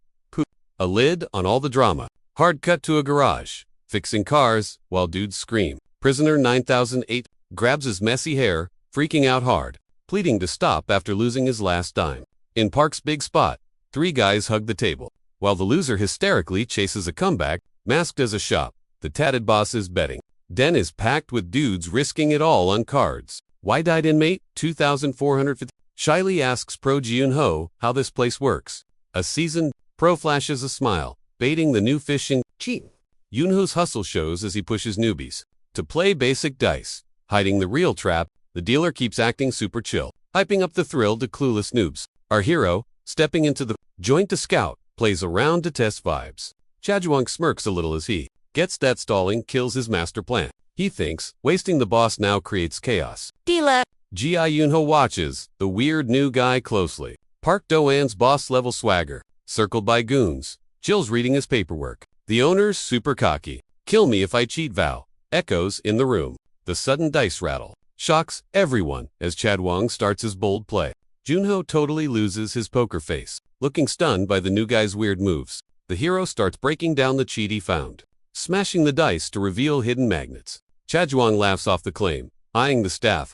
The backstory of the juvie goes dark when Quan makes it a crime. Den. This wild shop hustle pays Director One big bucks for the goods. Crazy perks and passes. Prizes for cons in the shady cash crew. Juvie, turning into a mob empire is crazier than we thought. Parkin's betting spot is just a peek at the huge scam web inside. Dude's wrecked cause the rigged games ate his last dime. Hints of betting fever show in his moves, popping veins on his mug and thinking he'll crush the next turn. Park don't looks thirsty, hitting the desperate guy with a spicy deal.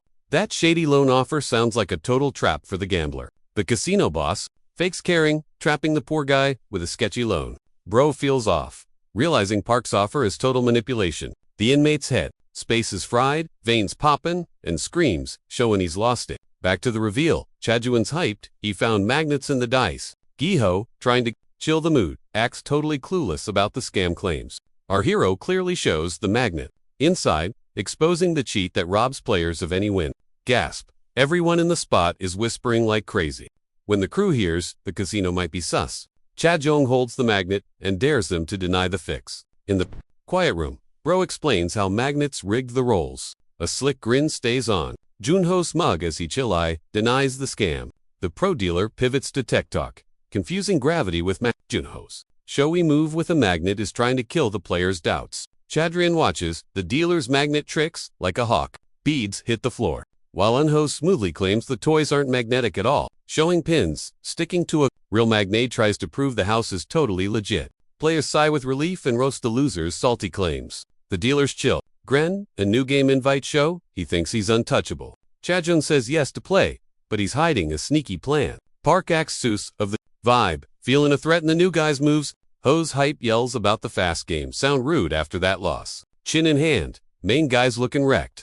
Just realized he's zeroed out in this scam fest. Chaju wipes, sweat, confused by the sus math odds. Win or lose, should be fit. Dude's starting to doubt his whole vibe. Maybe it ain't rigged, just his trash luck. Dealers like you done, and he nods, yes. Chun checks, pockets no cash, just scrap paper. Suddenly, someone screams, fake. Nearby, crazed inmate swings a screwdriver around, yelling about scams, totally losing it. Chad washes, checking if the guy's legit. Inmate 7152 won't pay, waving his shiv. The takedown was blinkin' doomisit fast. Plus, a snarky comment about making drama. Face smashed into the wall, told to chill out. Smug Park Dean asks, got proof? Genius. Trying to explain why the odds ... were trash just sounds like sour grapes. Boss rolls eyes. Show me proof. Not tears. Chaju Young watches the whole showdown. Park Dwan's ranting about bad losers. Pinned to the wall. The guy mumbles, sorry. Boss accepts it, flexing his security. Smirkin' Park lets him stay. Behave, okay. The other players whisper, dissing the crazy drama. Quinn, a super serious look, hits our hero. Remembering his own beef. Back in cell 36, the boys ask, how was it? Our main guy sighs hard. Lost cash. Found zero proof. Then Chaju grins. Didn't you guys get him? Goonin and Mayam reach into their pockets in perfect sync. Boom. Stolen cards. Mission accomplished. The boys hype up. The acting skills of Chaju, his dice tantrum was the perfect decoy. His drama let them swipe the cards unseen. What's next? Gunnaman asks. Chaju checking out the marked cards. He hopes they hold the proof. Total confidence drips from Che-Yu's voice. He swears he'll find the cheat codes in the shop front. Dude's sobbing loud cause he thinks the game is rigged. Total cringe. Park Dwan grabs his noggin like, chill, bro, what scam? Scary vibes. The big boss man hates tea being spilled about his club. Hints at a total beat. Smashes the snitch on a wheel like a decoration. Big mistake, buddy. Park Dean grins. Junho pops in, sweating buckets. My bad. Stops the massacre. Wipes the red stuff off. His paws. Park Dwayne's like, it's cool. Dealer dude, super smug. Boss talks sweet to Jiuna Ho, but the vibes are totally rancid. Boss man's messy face twists up, all crazy like. Gotta protect the biz, he raves. Park eyes Kajun, why you hate the Sky Dragon, fam? Weird, flex. He drops a truth bomb. Mess with the house. You're a toast. Total threat to our hero. Cell 36 squad checks the loot. Suddenly someone yells, you. McGeeum's nosy, asking why his bud is freaking out, hoping for juicy intel. Zooming in on the card back, ... Paints thick. Boom. Cheated. Finding the cheat codes. Proves the house is totally faking it. Receipts. Chajuong's emo. About justice. Holding the smoking gun. Park Don's like, snitches get stitches ... or worse. Ice cold. Hero dude snatches a marked card. Let me see this scam. He needs to know for real. Prisoner, 2,650 at. Kim Ung-soo bounces out. Free. Clueless dude, but someone's watching how different his peepers look now. Weirdo in a loud shirt shows up. Congrats, bro. Super loud. Kamongsu is shooken. Takes the tofu gift. Strangers yapping about jail. Fun. Guy mentions the casino. Ex-con gets PTSD flashbacks. Yikes. Stranger keeps weirdly stuffing Kim's face. Don't play dumb. He laughs. Flashback to that doomed casino night. Park Dwan offered cash for a sketchy deposit. White suit guy flashes the receipt. You signed this. Gold tooth sparkles. Evil grin. Time to pay up? He means it. Kim freezes up. Totally. Freakter reads his chart. Best organ donor. Oh snap. Fake ambulance rolls up. Game over, man. He begs wait, but nobody cares. Cold world. They toss the fighting dude in the van. Gotcha. Stranger brags about cash. From fresh parts, just biz. Nothing personal. Dim visiting room, but that rando's gold tooth is shining with that hungry look. Soaking up. Thanks for trapping another poor soul. Park thinks he's invincible. Just mocking everyone. Laughs bouncing off the walls. Denying everything through the glass. Then the dude in the white suit stops grinning real quick. Mask off? Gets real dark, talking about his long list of crimes. You know what they say about karma? Hit stiff when you threaten to vanish the warden. Major yikes. Park's flapping his gums, acting all cocky about the fame, which just annoys the other guy. Tap tap tap on the table. His whole philosophy that money rules everything. Spills it easy, like cheating. Clueless. Back in the quiet of cell. Jun checks the marked card. Crazy how nobody spotted this cheat. Gunga is totally smug. His sharp eyes crack the code. He loves it. Then, dead silence hits. Chun's plan for tonight sounds like game over for the casino. Proof turns, maybe revenge, into definitely happening. Chun's glare freezes the room. Even the cellmates are shivering. Pitch black night hides the casino as Jun creeps in. Getting in was way too easy. Dealers, plastic smile, and the fake nice vibes. Just the intro to a beatdown Chun's gonna lead till the end. That card table looks basic, but it's totally bait. Pick the spot with insane accuracy. Pulse racing. He's hyped to bust their lies wide open as he pictures their whole scam crumbling in front of the crowd. Sudden shout makes Jun jump. Whoops. Forget the reveal. He's got a surprise guest waiting for him. Park sits like a creeping spider, smiling, but definitely plotting. Park asks to play. Jun didn't see that coming. The whole master plan starts falling apart. Total chaos. He says he's interested in Jun personally. Coming from the boss, that sounds like sketchy bait. Chun's brain is racing 1,000,000 miles an hour. This surprise move could wreck the whole exposure plan. A bet cuts the tension. Now it's a risky showdown, not a bust. The winner learns secrets. Sounds deceptively simple. Jun sees a shortcut through the mess. Eyes lighting up. Direct route is way faster than he thought. The whole room is whispering like, no way. Big Boss Park finally stoops to play a random noob, acting all nice, letting him pick. Totally a trap. Flexing his pass wins, grinning just a bit, hiding his shady plot. Picking trumps, faking, being a total noob, is just step one in this 5D chess match. Crew suggesting an easy game. Way to suss timing. Rules sound easy, but bro's plotting something nasty. The main memo vibe is pushed hard, screaming, it's a trap. Dude nods along, secretly hyped. Marked cards mean an easy dub. Then it hits him like a truck he's totally cooked.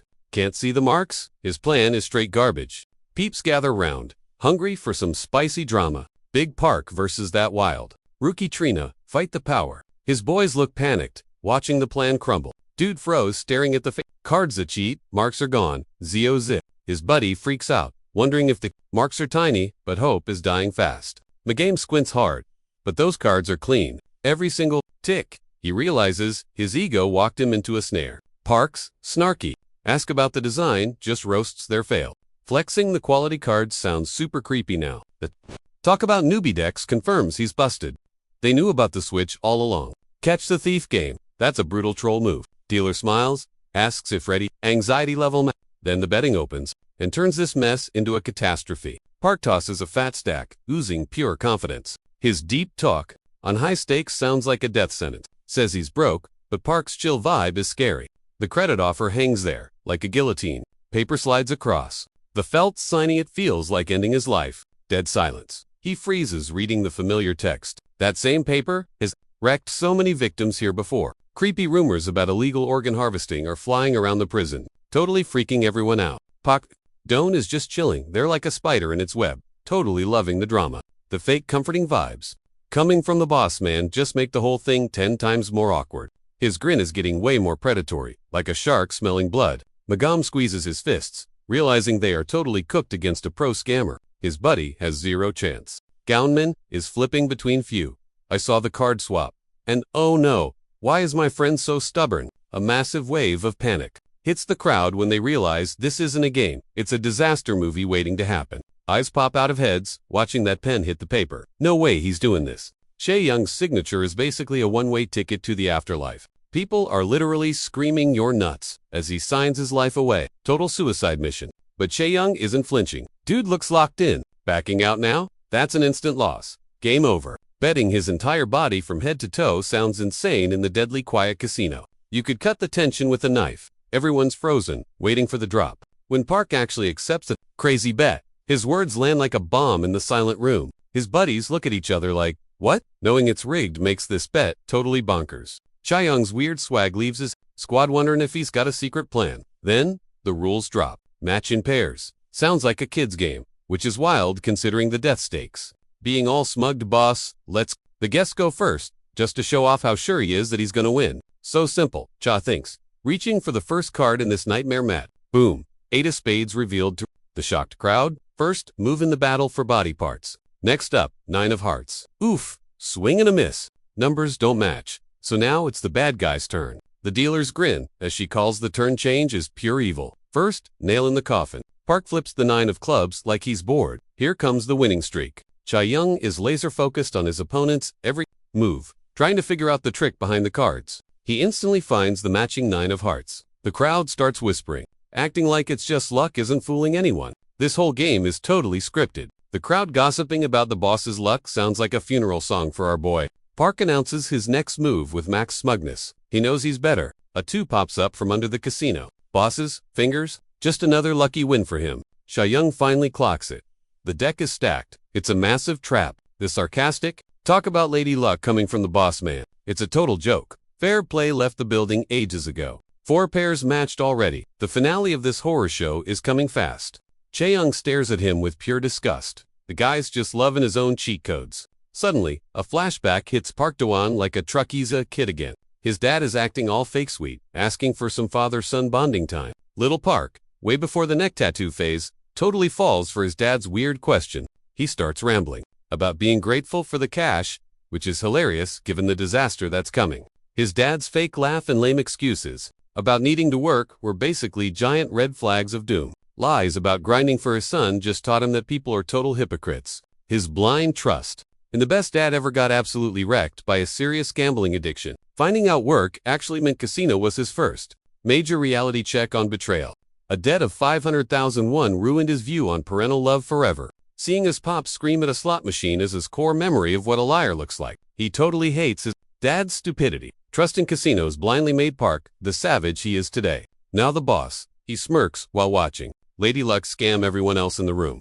Feeling superior to his dumb dad, he starts counting the pairs, one by one. The crowd whispering about she is. Terrible luck sets the mood for the finale. Everyone thinks it's obviously game over for him. This match is speeding toward a totally predictable ending. But then Cha pulls a wild move that completely messes up the flow. Park's creepy smile fades. He realizes this isn't a game, it's a scam. Che's voice snaps through the quiet room like a whip. He finds a pair, and the crowd just smirks like, nice try, buddy, assuming it's just dumb luck. Then he flips a pair of aces, and those smirks instantly vanish. He keeps winning. The crowd is shook, but still betting on Park. Stress starts showing on the boss's face. This dude is wrecking his perfect plan. Everyone in the room is completely confused now. He's matching cards perfectly. No way that's happening without a cheat code. The final round totally blindsides Park. He can't believe anyone else figured out the card order. Turns out, the secret involves a serving tray and a weird note. The dealer getting confused by a piece of paper started it all. A note Cha supposedly accidentally tossed was actually step 1 of a massive brain. The nosy dealer opened it, totally clueless about the mess coming. A creepy message told the dealer to go to an empty restroom. Finding Cha waiting there definitely freaked the dealer out. Calling out the fraud felt super awkward in the quiet room. Dealer's brain is glitching between denying the obvious and realizing he's totally busted right now. Cha guesses card swap.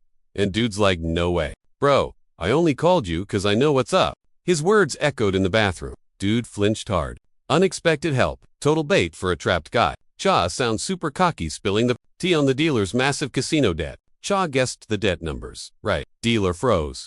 That was supposed to be top secret. Cha looks serious. I pay your debt. You help me. Park's scary rep has the dealer freaking out about payback. Che's cold logic just destroyed the guys. Daydream of fixing this mess. Solo. The whole kidneys for cash next week. Threat worked.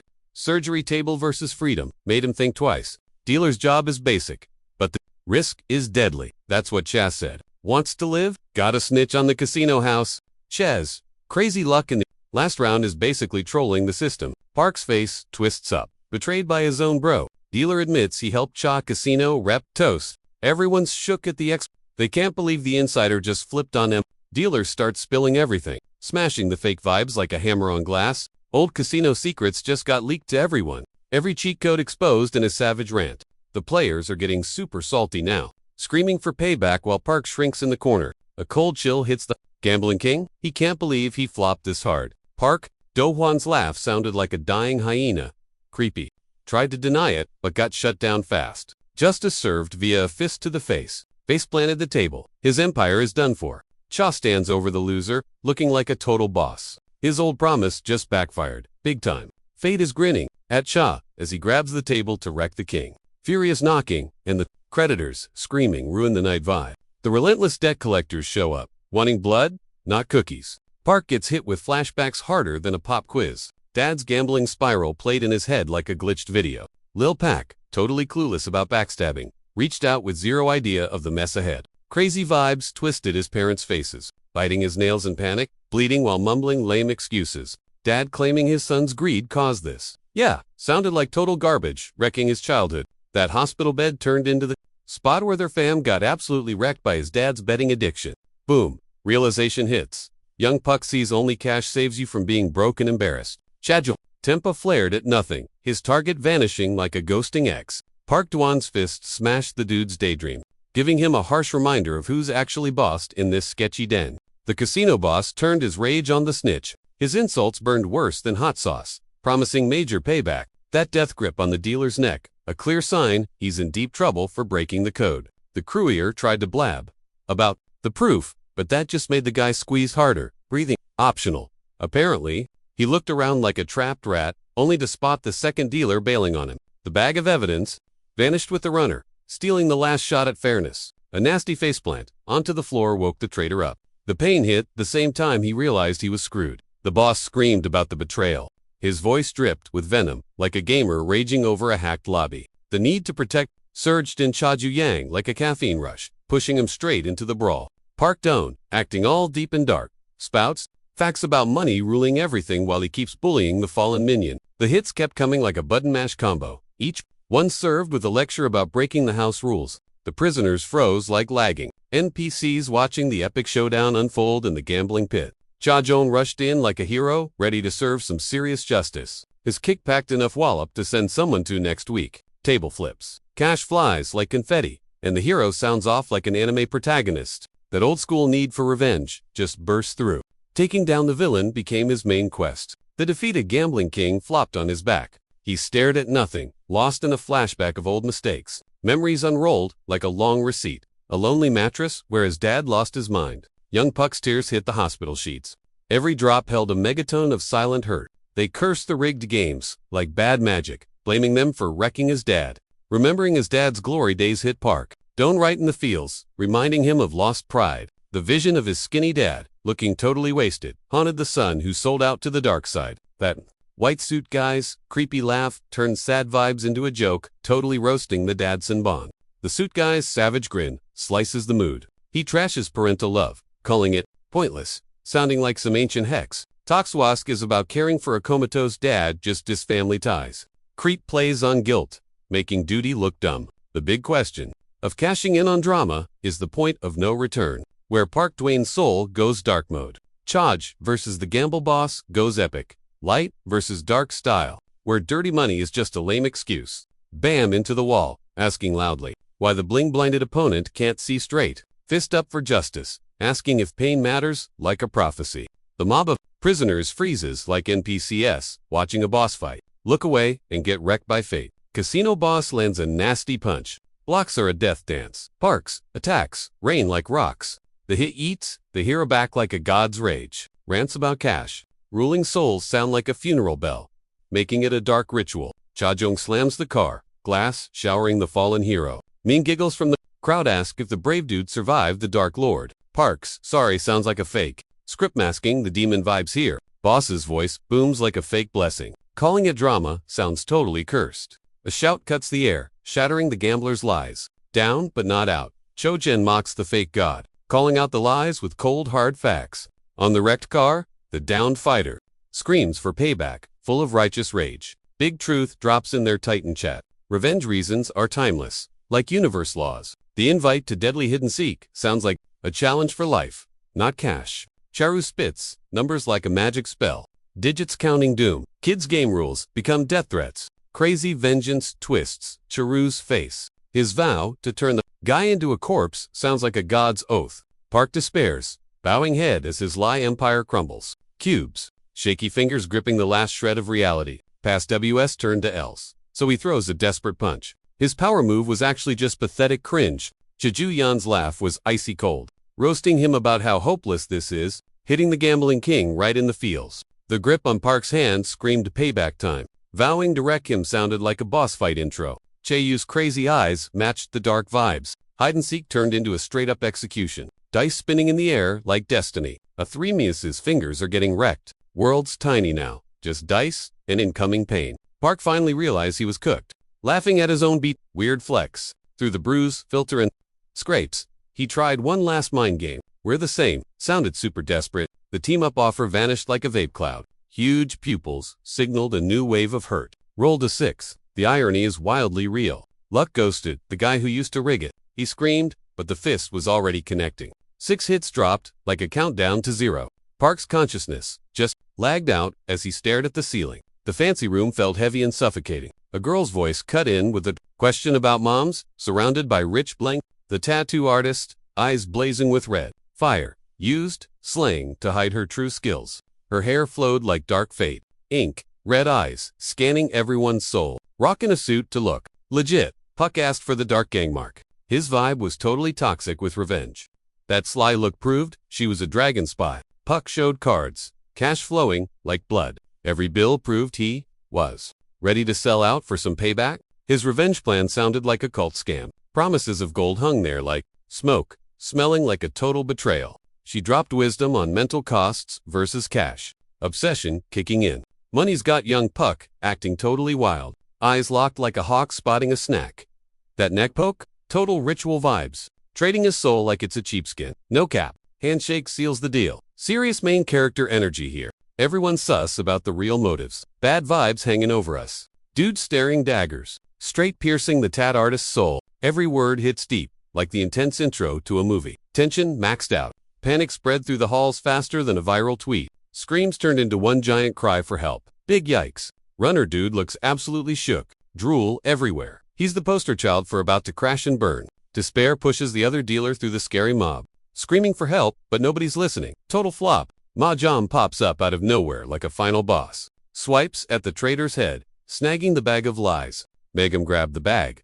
But then, oops, spilled it. Cash flying everywhere, like confetti at a party gone wrong. The nervous prisoners stare at the floor. Dice marked. Cards. All the cheat codes exposed in the dim light. Magium, cool as ice, tells the whole squad. To peep the scam, this place been playing dirty for years. Dealer in the door knows he's cooked. Game over, man. Secrets out. His whole life just crashed like a bad server. Mame dropping facts about the fraud. No denying it now? Room feels like a courtroom now. Judgment Day vibes. Ganon's loving it as the new guy roasts the dealer. Look at that panic face. The room's heating up. Salty players screaming for refunds. Rage building up like a storm. Park grips the cash, tight, ignoring the haters. Totally eyes looking crazy, feverish. Boss man turning everything into a flex, wrecking lives for fun. Park's rant about keeping his stuff sounds desperate, clinging to that stolen loot. Chajun kills the vibe by pulling out a gas can. Whoa, okay. Gas spills everywhere. Smells like trouble is brewing.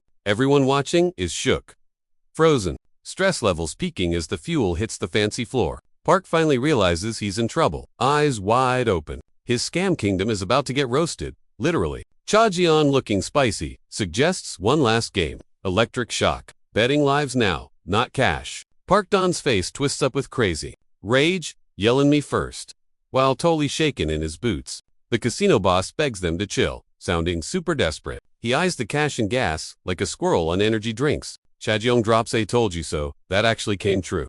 The gambling king is about to get cancelled. Inside his own burning dumpster fire of a kingdom, the plan was to burn it all. R.I.P. to the gambling empire. Magium watches stone cold, while Ganem stands there buffering, totally shook by the drama. Chajuang knocks him out and towers over his sleepy body. A bunch of inmates, thirsty for cash, dive for bills, like it's a sneaker drop. Curly-haired Park spills the tea on the cheaters, but his words just echo in the wrecked casino void. The winner looks down at the floored body of the ex-boss, whose empire vanished faster than a Snapchat story. 14 months later, inmate 7849 is finally bouncing. Jail didn't break him. He's still got main character energy.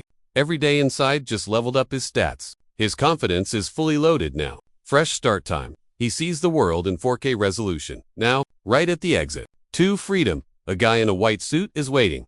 Creepy. It's an organ dealer smiling like a shark in designer clothes. Handing him tofu? That's some dark irony right there. Reminding him he's got 0 followers out here. Park, totally humbled, stammers excuses to Mr. White Suit. The dealer's grin gets wider, looking super sus and predatory. Karma finally catches up with the old casino boss. The debt talk hits him like a notification he can't swipe away. You can see the panic. On Park's face as the guy roasts his broke boy excuses. He mentions an ambulance, and it sounds like game over. Every word drags Park closer to a twisted ending. Horror totally wrecks the ex-gambling king's face. Big yikes. Karma's serving him the same dish he fed his victims for years. Gold-toothed guy drops the debt number like a mic. 1 billion won hangs him out to dry. Park can't process this glitch in reality, drowning in panic.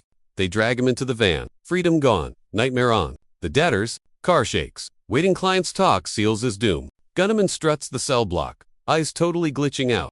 Flexing about wrecking the casino boss. Total main character energy. Goose bragging about his eagle eyes until Ma tells him to zip it. Yoon spits, facts, and Cha high-fives the squad for the W. Cha is vibing hard on that, sweet, grim revenge.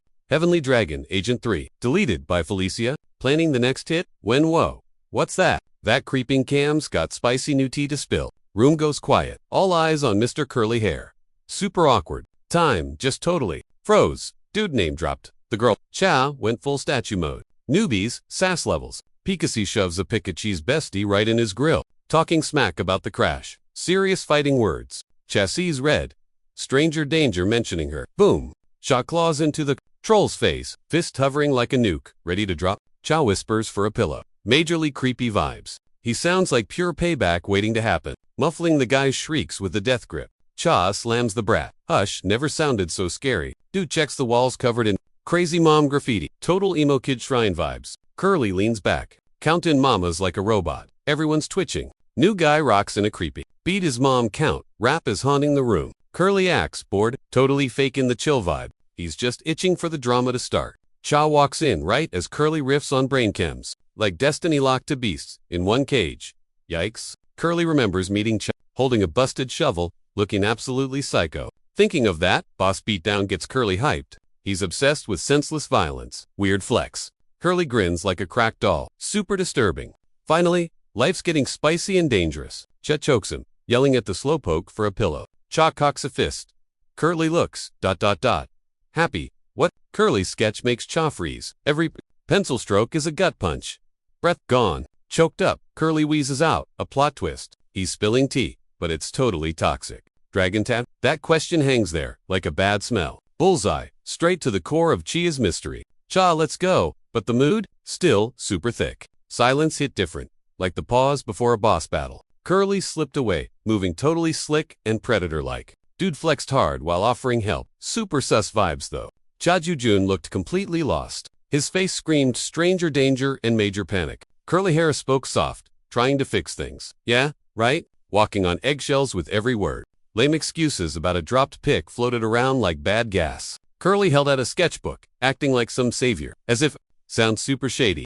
Chadju snatched his bestie's pic back. He told him to bounce, sounding dead serious. Curly grinned like a maniac, sticking his tongue out. He mocked Shaw's smarts, toxic words, hitting the quiet room. Trolling him on purpose. The real deal about prison secrets and coming bad endings cut deep, showing the scary stuff hiding nearby. Curly got dark, talking about the villains inside this joint. Every word signaled drama. Cha froze up.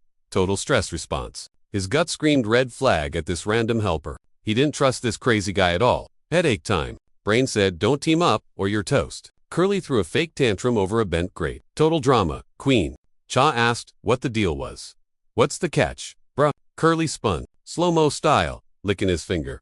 Gross. Hiding his real plan behind that face. He started yapping about dopamine. Weird brain chemistry obsession. The assembly hall got super loud with a huge vibe. The guys froze, waiting for something not boring. A massive buzz of hype shot through the prisoner crowd. Girls showing up. Felt like a total dream in this dull place. The vibe got kinda holy, as the choir girls sang, turning the gym into a legit church. Those singing girls looked so innocent.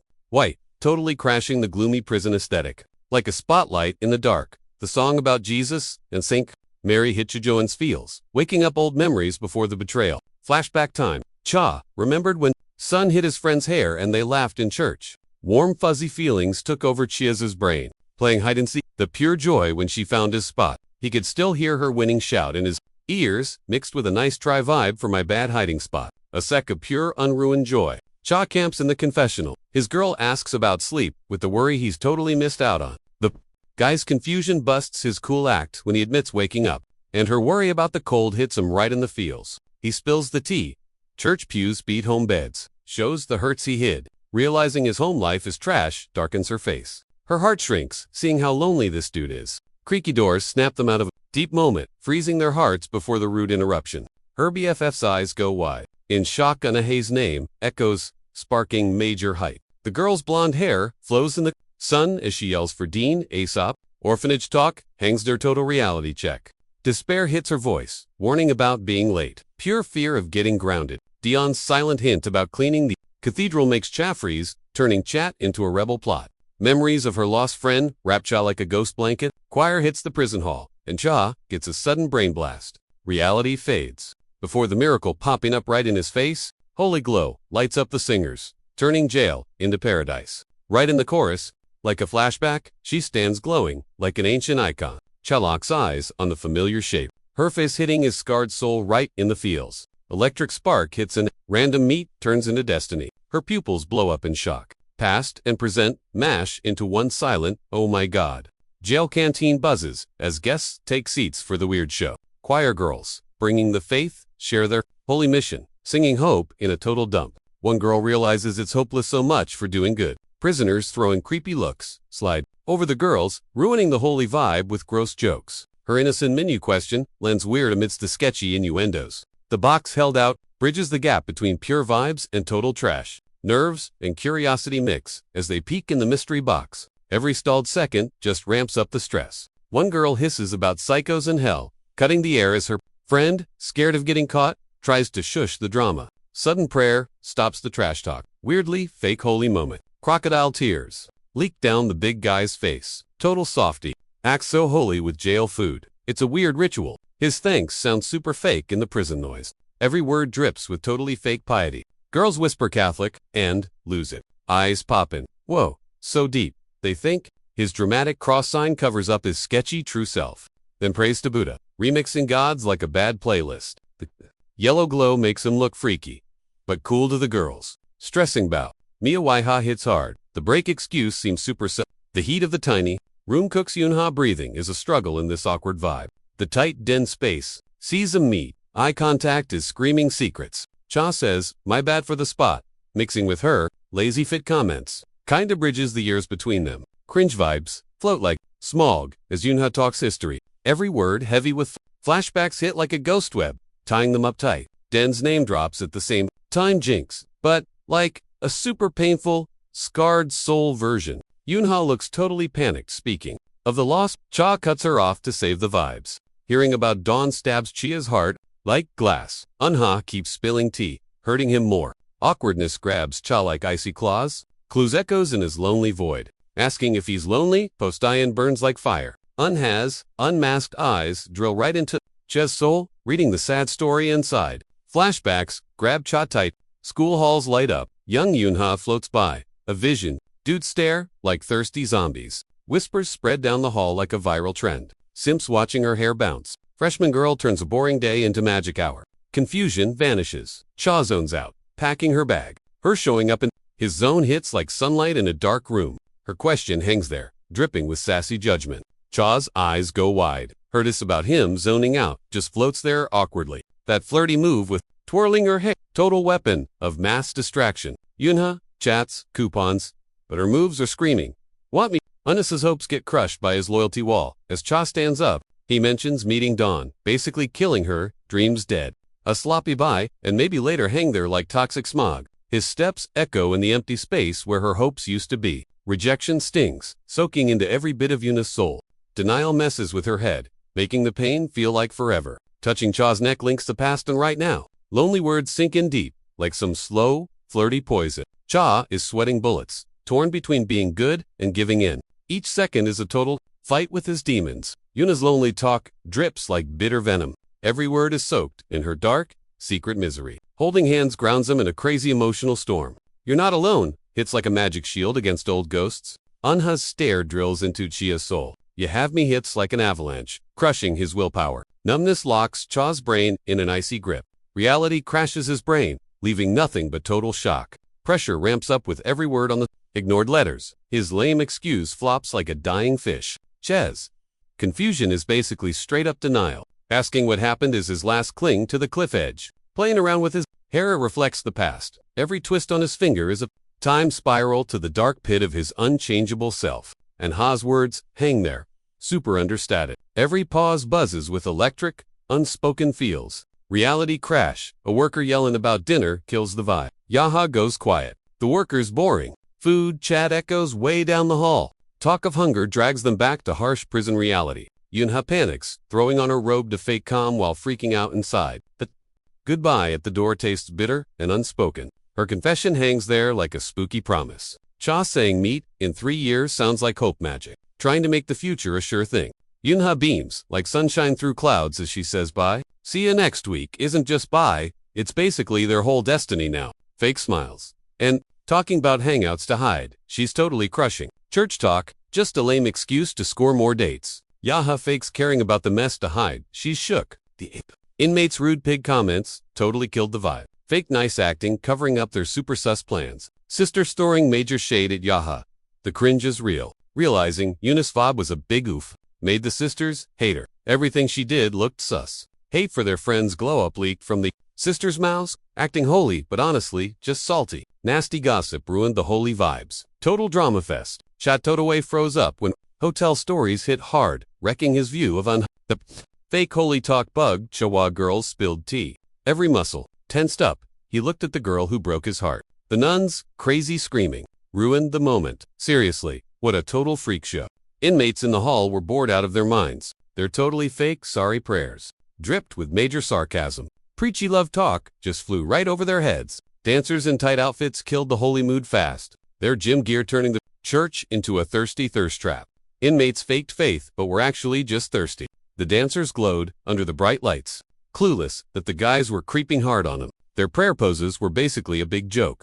Eyes glued to the girls in those sporty outfits. 2 guys whispering about the bathroom. Super sus. Chaw's brain turned into a drama radar, catching every sketch vibe in the room. Nun's prayer talk was honestly pretty ironic. She praised him while inmates made gross noises. 2 creeping prisoners ruined the whole vibe, whispering about peeping. Gross and totally rude. Shaky hands reached for the knob with some seriously messed up thoughts. Cha popped up behind them, like game over. His comment on their view totally roasted them. Inmates looked terrified as they turned around. Reality hit them like a truck. Big trouble. Cha throws hands like a maniac while screaming rules at them. Total buzz. Then this giant monk dude jumps into rec shop. Dude yells about peeping like a total thunderstorm.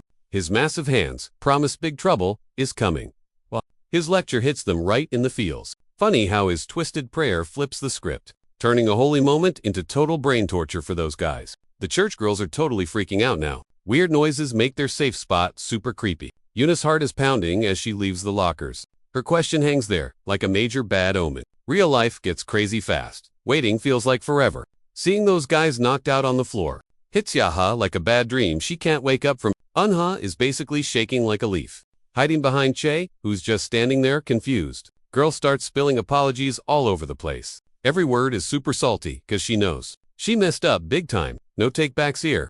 Hall buzzes with the nuns, boring drone, forgiveness, fading like smoke. The con whining about heavy boxers is justified, hiding the fact he's about to throw hands. Cha feels the bad vibes. Con's stare, daggers at his back. Time freezes when he spins around and a snarky question slices the silence like a knife. The creeper loses it and whips out a shank. He disses the freak, salty about getting owned before. 3 creeps team up into one big hate, their blades acting like their evil extra limbs. Che's whisper cuts through the room icy cold. Uses a plastic bottle to block like a pro, warning them they're doomed if they try it. His donation talk judges their whole vibe, making them realize how low they've sunk. Splashes water, like holy magic to cool their raging heads down.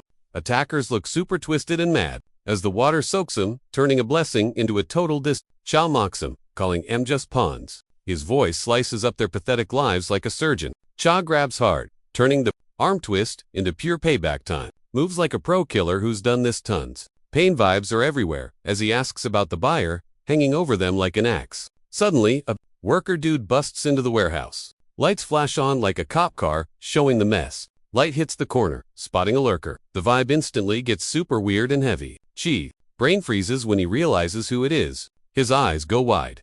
Seeing you, total nightmare fuel. She starts spilling the tea, and it is toxic. She points a finger, totally destroying the mood. The trash talk is real. This whole scene is a dumpster fire. Mystery guy slides into DMS, setting up some serious drama. You can tell he is plotting something shady. At the motel, Yunha is all business. Pay up, Gramps. She sounds colder than ice. 0, chill. She drops the price, like a deal with the devil. Chasing that bag is gonna wreck her. Creep smiles. Talks. Cash. Thinks trash. Big yikes. The cringe level in here is off the charts. Robe guy enters the chat with gross compliments. He thanks God, but it sounds super twisted. Sit down, says another dude. Sounds like a trap fan. Everything he says is majorly sus. Robe guy stares at the door. Bad vibes incoming. Waiting for the hammer to drop feels like forever. Suddenly, a giant unit busts in, like karma itself. This party just turned into a panic room. The fake pastor tries to scream, but chokes as the truth hits the room harder than a brick. Desperate times call for pathetic moves. Shaken with his cross, total fail. Not helping. Yunha glares at him like he is absolute trash, watching him sweat his sweet revenge. Karma wins. Boom. Face check. That is gonna leave a mark. Forget the cops. He is drowning in shame. The fists start flying. It is Judgment Day. Each hit is a reminder. Do not be fake. The worry about the cop showing up hangs there like a bad smell. Payback is definitely incoming. No cap. Cam. In Yuna's bag. Instant blackmail. Key. Threat of going viral turns the pastor to jelly. Begging. Useless. Logic wins this round. The big guy towers over. The loser like a boss. Pay up, they say. Faith is just cash. Now, religion just became a poker chip in this game. You are free is a lie. It is blackmail now. Everyone gets served. 10 days in the box is Chi's timeout zone. The number 7,199. Becoming his label in this justice dump. The guy's rant about being reckless totally stung Cha. Every word dripped with messed up energy. Mentioning the principal's bias, cut deep, showing how weak privilege is against the system. That heavy charge totally killed the vibe in the cell. Hearing about the punishment just sucked. Talk of a solitary cell made it feel like a trap with no exit. The dude faded into the dim hallway, leaving behind weird vibes about prison rules. Cha felt super lonely. All of a sudden, the betrayal hit his head like a massive migraine. Remembering the lies was absolute brain rot. Yunha seemed twisted now, leaving just bitter questions. Church songs filled the hall, hiding dark secrets behind holy noise. The parking lot got creepy real fast. Inmate 6127 and Yunha mocked fate. Yuna shock at the inmates. Freedom ruined their fake little scheme. Snarky comments on bot freedom left. His lips, totally trashing justice. Danger spiced up their sick game. They were ready for victims. Flashbacks of motel scams hit. Brain like zombies. All toxic history. He weirdly enjoyed talking about punishing sinners. Their sibling bond was twisted and creepy. Talk of that guy Joseph's unsolved crimes messed with his head. Pure evil vibes. Calling him a helper sounded toxic, making their bond super predatory. He grinned, faking some sweet hope. He was so ready for fresh victims. The lonely cell weighed Shaw down, big time. That girl's memory throbbed like a bruise, leaving endless questions. Eyes glued to the floor, looking for answers. He finally realized it was a total trap. It was all a giant, planned betrayal. Knowing sucked. Yunha was the weapon killing his freedom. Her last words clashed with the lies. Her finger pointing to the truth was a light in the dark betrayal. The truth hit fast. Talk of attackers flipped the script. The promise to fix it just hung there. That Kate Du's wave. Total, who knows what's next. Vibes? Che's brain is a mess. Jess spinning with zero clue about ya. Thinking bout her quick. Team swap stings like crazy. Getting saved? Yeah, right. Asking feels super heavy, like I swallowed a rock. Walking to the door sounds way too loud in this creepy quiet. You could cut the awkward vibes between them with a knife. The don't do it rules are blocking them like a force field. Cha's begging for that phone call like her life depends on it. Every word is loaded with secrets and hikey drama. Joseph's voice is toxic, dragging Yunha back to cringe memories. Claims of being a total heart snatcher hit her brain like a massive headache. Bro sounds super jelly and ready to explode with rage. His judging talk went from caring to you're doomed real fast. Joseph's stare is heavy, totally crushing his sis like a backpack full of bricks. She stares at the floor, faking chill while freaking out inside. Unha shivers hard, dropping the nice girl act to beg him to stop. A harsh callback to her old goody two-shoes days clawed right at her feelings. Joe's threats filled the room, making it super hard to breathe. Yaha's eyes go wide, realizing this is straight-up nightmare fuel. Bro forces a smile, using her past wins to roast her hard. Bringing mom into this. Okay, that is the final straw. Mom's wins hurt like a slap. She swaps being scared for pure rage. Yunha sounds tough now, threatening to spill all the tea. She screams about catching creeps, letting out years of gross feels. The beads all over. The floor show just how much he's losing control. Joe loses it, going from holy guy to full-on demon face. He pins Yaha down, spitting mad about his faith issues. Big yikes. Panic grabs the girl's throat tight. She shuts up, spotting something that flips the script. That phone threat turns the room into a total panic zone. Joseph moves with the vibes of a hunter trapping a scared animal. No escape. Manhwa cries, but bro mocks her tears, stinging her ego bad. Being totally alone is seriously messing with her head now. The church choir music just makes this drama feel way creepier. This lonely bus stop is the perfect spot for a horror movie scene. Saying just us two basically killed any hope she had left. Suddenly, a loud noise blasts through the room like lightning. Vibes get super intense as Joseph whips his head around to look. A shady prisoner pops out of the dark like a karma ghost. Reality just glitched out into a blurry mess. Manhwa choked on a sob. Wait, she knows him. Hope loading, ... Cha burst in like he owns the place. Dude looked like walking karma. No escape. Joseph's face twisted up. Total moment. Brain not computing. He is so confused. Solitary confinement talk. Super toxic vibes. Everyone's spooked. Joseph spit out threats like bad curses. Every word screamed, this ends badly. Comfort. Nope. Just panic. Waiting felt like a million years. The heavy bus frame. Doors shut. Trapped. It's cage match time, baby. Cha looked ice cold. And serious. The silence got super awkward and tense. Curly's eyes went full psycho mode, like creepy swamp lights. Joking about jail. Weird flex. He froze up when Cha gave him the death stare. Che's vibe just killed the clown show instantly. Remember that help? Promise. Curly stopped acting tough. Time to back it up. Filled the bus. Time froze, waiting for his choice. Curly's wild eye twitch turned into a gambler, going all in. Game on. Curly got weirdly chill all of a sudden, like he was starting the chaos music. Ready to throw down? The bus became a drama stage. Crazy excitement lit up Curly's face like a toxic flower at dawn. Yaha stared daggers from the back seat, saw her nightmare ghost, begged for a save. Her plea bounced off the walls uselessly. Cha yelled to back off, cutting the humidity inside. Instant soul battlefield vibes. Joseph grinned like a demon. Fake holy vibes. Twisted religious talk. Hung there, killing the innocent mood. Cha lost his cool, veins popping with rage. Voice hard as steel. Get away from her. Now, Yunha froze. Totally shook. Watching, calm. Cha turn into a rage monster. Joseph squeezed his huge self down the aisle, spitting venom. His holy ramblings, making faith look like a sick joke. Big guy, wedged past seats, rambling about sinners. Toxic. Cha snapped. He snaps. Tiny fists flying at the giant like angry hornets. Joe blocks the hit, but his eyes go wide. Whoa. Lil Man packs a punch. Joe's got way too much swagger, bragging how he basically can't lose. But you can hear his voice shaking. He's totally shook. Cha screams, you heard her? You're dead meat. Savage mode. Cha goes ham on Joe's huge frame, turning that bus into a chaotic wrestling ring. Pure rage fuels Cha's hits while he roasts the guy for being a massive creep. Joe loses his cool, causing him to rip his shirt like a knockoff Hulk. Drama queen. Then he weirdly compliments the punch. Totally awkward timing, making Joe look like some pro coach grading a test. So random. Joe starts geeking out over the aim on vital spots, like this is fight school or something. Cha kicks him. Shut up and fight, weirdo. Cha says he's sounding spooky. His eyes are dead cold, ice in his veins. Joe gets this creepy, crazy look, grinning like a demon and spouting twisted Bible verses. Poor Manhwa is freaking out in the corner, watching these two psychos brawl on the bus. Joe's massive body looms like a boss battle while he yells fake prayers. The bus walls shake from the hits, while the girl cries her eyes out. The winning vibes drip from Joe's speech about his holy mission. Meanwhile, Cha's floored, looking totally wrecked. Joe starts singing some psycho hymn to freak everyone out.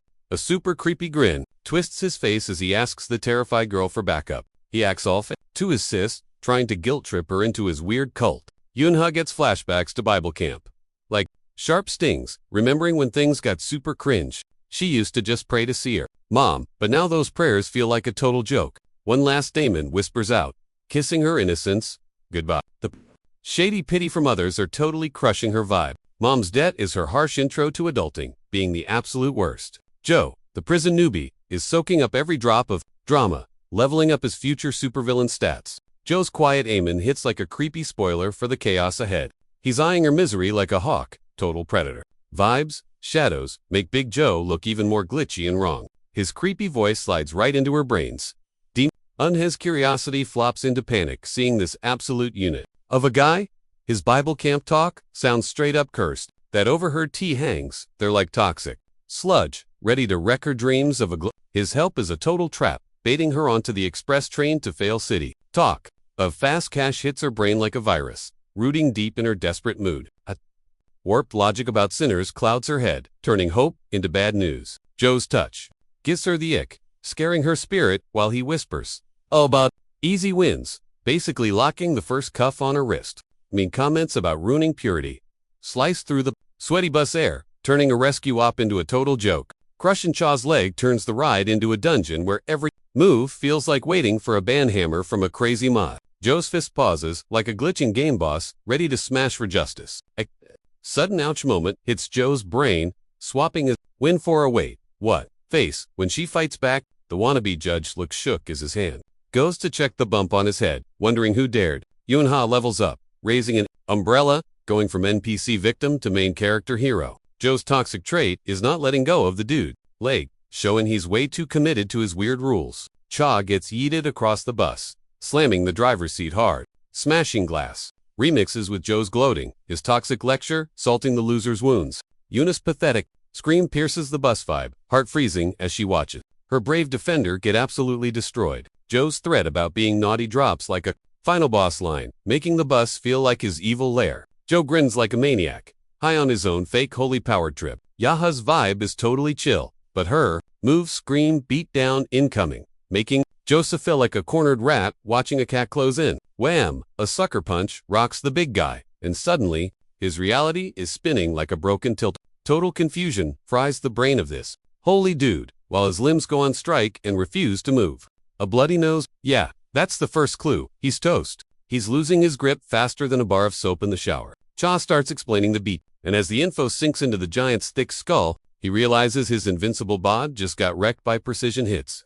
Joseph tries to get clever, calling out a weakness that isn't there. Desperate much. Unha flips the script, comparing body pain to mental hurt, totally roasting Joe's messed up logic. The final verdict hangs in the air, heavy and grim, signaling this fight is absolutely done. On his knees in the bus, Joe finally hears Cha's serious tone. "Creeps like you, gotta go." The dim light glints off a poison bottle Cha whips out. He's not playing games anymore. Cha sounds ice as he vows to permanently delete this girl-haunting nightmare. Flashback to a fancy diner memory, where Yunha forces expensive food on Cha. It's a gift. Eat up. But Cha notices she looks super pale and isn't eaten. She's faking calm but freaking out inside. She's staring at the other customers, mostly moms and kids, getting all emo about her own. She mumbles some sad stuff while watching the happy families, wishing she was with her mom. Unha spills the tea, showing she trusts Cha 100%. Cha tries to relate about being an orphan, but she shuts him down. "Not the same. Brett, my mom's alive. I just can't reach her." Cha flashes back to kids roasting him for having no parents, total outcast vibes. Asked if it's hard without a mom, Yunha answers, like a boss, she's tough as nails despite the drama. Her promise to her mom echoes in the quiet, like a sacred oath. She'll do anything to keep it. Yaha pulls back her top, showing a tat that tells her whole sad story. The ink on her shoulder screams, "I'll wait for you, Mom." She's basically glowing with that protective mom energy right now. Flashbacks of the bus brawl hit. Hard that tiny aisle turned into a total WWE ring good versus evil style. Yunha whispers her final bye-byes to Mom all. The fight goes nuclear around her. Joseph knows he's cooked. His face twists into a nasty grimace, glaring at the guy, wrecking his vibe. The big guy stands up slowly, leaning back, rumbling threads like he wants round two. Cha is shook. Does this dude have stamina cheat codes enabled? Cha zones out for a sec. Big mistake. Joseph throws a sucker punch, while Cha is distracted. Cha blocks it, then starts roasting Joseph's fake holy act mask off beat. Suddenly, blood spurts from Joseph's leg. He finally realizes he's actually wrecked. Cha sounds disappointed, asking why Joseph is so clueless. "Bro, look at your HP bar." Cha drops some science. Moving equals damage, but Joseph keeps flailing around like a noob. Bam! Another hit finds its mark, twisting Joseph's face. He's shocked Cha hits that hard. Blood dripping from his lip signals he knows he's out. The skill gap is real. Cha's light, you want to see max level. It's a final warning for the loser. Joseph is stubborn, trying weak little hits, but his body is totally glitching out on him. It's an endless block party in that tiny bus up. A total sweat fest for both of them. Joseph's muscles are toast. He can practically smell the game over screen. Joseph's survival instinct kicks in, He grabs Yunha as a human shield. Desperate much. Cha is totally disgusted. But this holy guy hiding behind a girl. What a coward move. Leaning back against a seat, Chol charges a double kick to end this drama. Boom. The kick connects with Joseph's neck, launching his massive body down the aisle. Cha coolly admits he needed a sec too. Figure out the hitbox on this giant dude. His dad trauma makes this fight seem like a total joke in comparison. Joseph's last moves look like a cornered rat, flailing. Joseph's heavy wheezing mixes with the sound of Cha stomps closer, fist balled up. Time to wrap this drama up. Cha yells, "Why the giggles? Bruh, you're totally toast." Spilling the tea about the Viet. Joe's desperate to stay the boss, threatening to tell Mom, that's his last Hail Mary play. Calling her a criminal? Low blow to the fam vibes. Joe cackles like a total psycho, mocking how her mom would react. Twisted stuff. Cha gets scary, serious, listing Joe's rap sheet. 5 violence charges, 9 attempts for battery. Dropping info on old cases into the quiet. Bus Cha knows Mr. Perfect is actually trash. Joe shudders when Cha vows to expose his dirt. How'd you know? Joe asks, panic mode fully on. Cha flashes the gadget in his hand, telling Joe to up his game if he wants to stay a crook. Joe's face twists in horror seeing the taser. He begs, frozen stiff with fear. Zap. The stun gun cuts off the whining. Now he's just twitching on the floor. Game over, Cha says as Joe shakes from the volts. Cha sounds pretty smug about his aim. Joe's crime days are done. Yunha yells, making Cha spin around from the loser. You can hear real worry Eunice's voice as she runs over to check on him. She's crying, saying sorry for this whole mess. She won't look up from the floor, so Cha gently tilts her head to check her vibes. The whole secret vibe is awkward. Why didn't she trust him? Yunha twists her hair, showing her confusion. How does Cha know the scoop? He spots her habit. She's confused but wants to talk. Cha caught on. She plays with her hair when hiding stuff. Cha sounds bummed. He didn't catch on to her struggles earlier. His bad. He freaks over her cut face. She says, it's just a scratch. Trying to chill him out, she promises to use meds later. Props for the umbrella smackdown, but Cha is still stressed. No more crazy stunts, he orders. Later, Cha grins, vowing to solo the boss fight himself. Chia's death stare practically screams. You get it, right? The air was thick with major, something's gonna happen vibes. Yaha grins, confused, but sweet. Swearing she's done playing bodyguard for him. Snap, a sudden noise makes them both whip their heads around, looking for whatever ruined their vibe. Suddenly, this random curly-haired dude pops up behind the driver, making things super weird. He starts rambling about being alone forever, which totally kills the bus's already tense mood. Cha's face is pure confusion. Who is this guy and why is he so sus? Horns honk outside, but Curly just ghosts everyone asking, Yo, what is your deal? The psycho clearly wants to wreck the brakes, stomping the pedal hard. Cha and Yunha freeze. Total disaster incoming. As Curly gets ready to crash, his growing madness turns the scene into absolute chaos. The bus zooms straight for a concrete wall, with Curly laughing like a maniac at the wheel, mixing with screeching tires and terrified screams. Meanwhile, some creepy suit guy gives a TED talk on body dumping, while a chained-up blonde giant shakes in the dark. Ice cold tips uncovering his track spill from the businessman. His red tie looks scary grim. Chu Gong-chan, the big boss of the Celestial Dragons, is chill like a pro hitman as his talk about ditching bodies fills the gross air. His creepy logic on body disposal sounds like a death sentence for the tied-up guy. One final shot at confessing is given to the terrified blonde giant, looking around wildly. Words of refusal spill from his shaking lips, trying to stall the inevitable payback. The blonde guy's threats vanish as the suit's hands heavy up on his shoulders. The tied-up blonde giant sinks into the murk, bubbling away his last hope. Suit guy's chill vibe after the kill shows. It's just another Tuesday at the office for him. A phone rings, breaking the quiet, distracting the boss from thinking about his grim job. His voice sounds totally pro as the caller spills deets on the new gig. The boss's silence makes him the perfect listener, soaking up every word. His sharp questions cut like a knife, slicing through the info perfectly. Back on the bus, Chajuans.com face twists into total panic. The psycho's crazy yell about flying mixes with metal scraping as they rush toward doom. Ches, not my fault, rant flops as the bus goes full send into disaster mode. The psycho drivers cackle, totally vibes through the doomed bus. His yapping gets buried by crunching metal and screams. The bus goes boom, hitting concrete so hard the metal cries uncle. Total panic. For Yunha hits Cha as she falls, but her chill-em-goo totally saves his sanity. Cha yells, you nuts, at the driver face planting the airbag. A dead silence. Hugs the nut job, making every sec feel like torture. Bad vibes. Grab Cha until the psycho yells dip, and they move. Warden screams bounce. Everywhere, turning the escape into a fresh nightmare level. Hiding in a bush, they clock the psycho's crash plan was actually kinda genius revenge. The phone becomes the wand for the big finale. When the psycho says smell ya later to the drama club, his trolling, have fun ends. The crazy show. Shock freezes Cha as the psycho's simple plan. Clixie leaving him feeling totally played. Che's voice shakes. Rushing Yunha, lagging means getting caught by those scary nuns. Yunha climbs up but gets twitchy hands, remembering something huge amidst the panic. Hype hits Yuna's voice, pausing for a heartfelt bite. Yuna's hand passes a key, feeling like a major trust bond. Cha stares at the lil bear in hand, fading into flashback mode. The past hits Che's brain, while chase noises blur out reality. Diane hyping her claw machine. Wind feels so sunny before the betrayal shade hit. Che's confusion at the game turns into a sweet BFF moment. 3 tiny bears start the squad, locking eyes like fam. Diane's idea to share keys makes cheap toys into a legit friendship seal. Deep talk about family hits, right in the feels, turning plastic junk into soul glue. BFFS, forever. She grinned. Fate sealed the deal like a cosmic pinky swear. A smirk hit Yan's face. He replayed that core memory in HD. Joke's over. Snap back to the nightmare. One wrong move, and they're toast. Chadwin zoned out, touching the crusty key. Instant nostalgia new. Dean called it when she said we look like cheap toys. Out. Like those plastic bears are actually our souls. Deep. Chad Juwong stared at Yuna's gift. Awkward silence. Jail walls crushed him with regrets. Heavy stuff? Random loot connects the dots.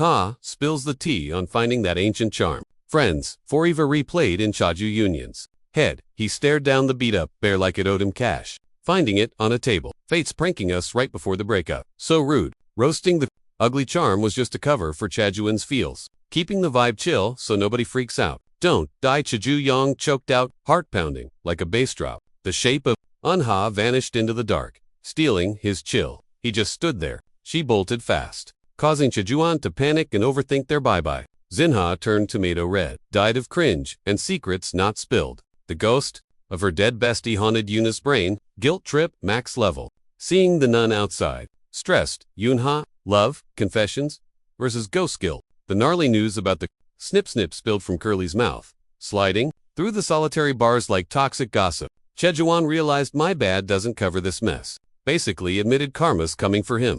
Even the cell walls were shook by the plot twist. Curly isn't a guest. He's the new psycho roomie who wants me time. Chajuan's hit the hypebeast neighbor who's way too into quizzing folks. Creepy vibes for a quiet jail. No way out, Chajuan scoffed, totally convinced. Curly played 4D chess with riddles to hide these hacks. Juing tried to dig but hit a brick wall, turning the chat into a spicy game of cat and mouse. Had to admit the weirdo is useful. Chajuang's brain mapped out their weird team. Curly's going full beast mode, smashing walls like a drum set, making his team-up pitch sound totally psycho. Dead silence is the only vibe Cha gets for asking why bother, making this a total cringe patience test.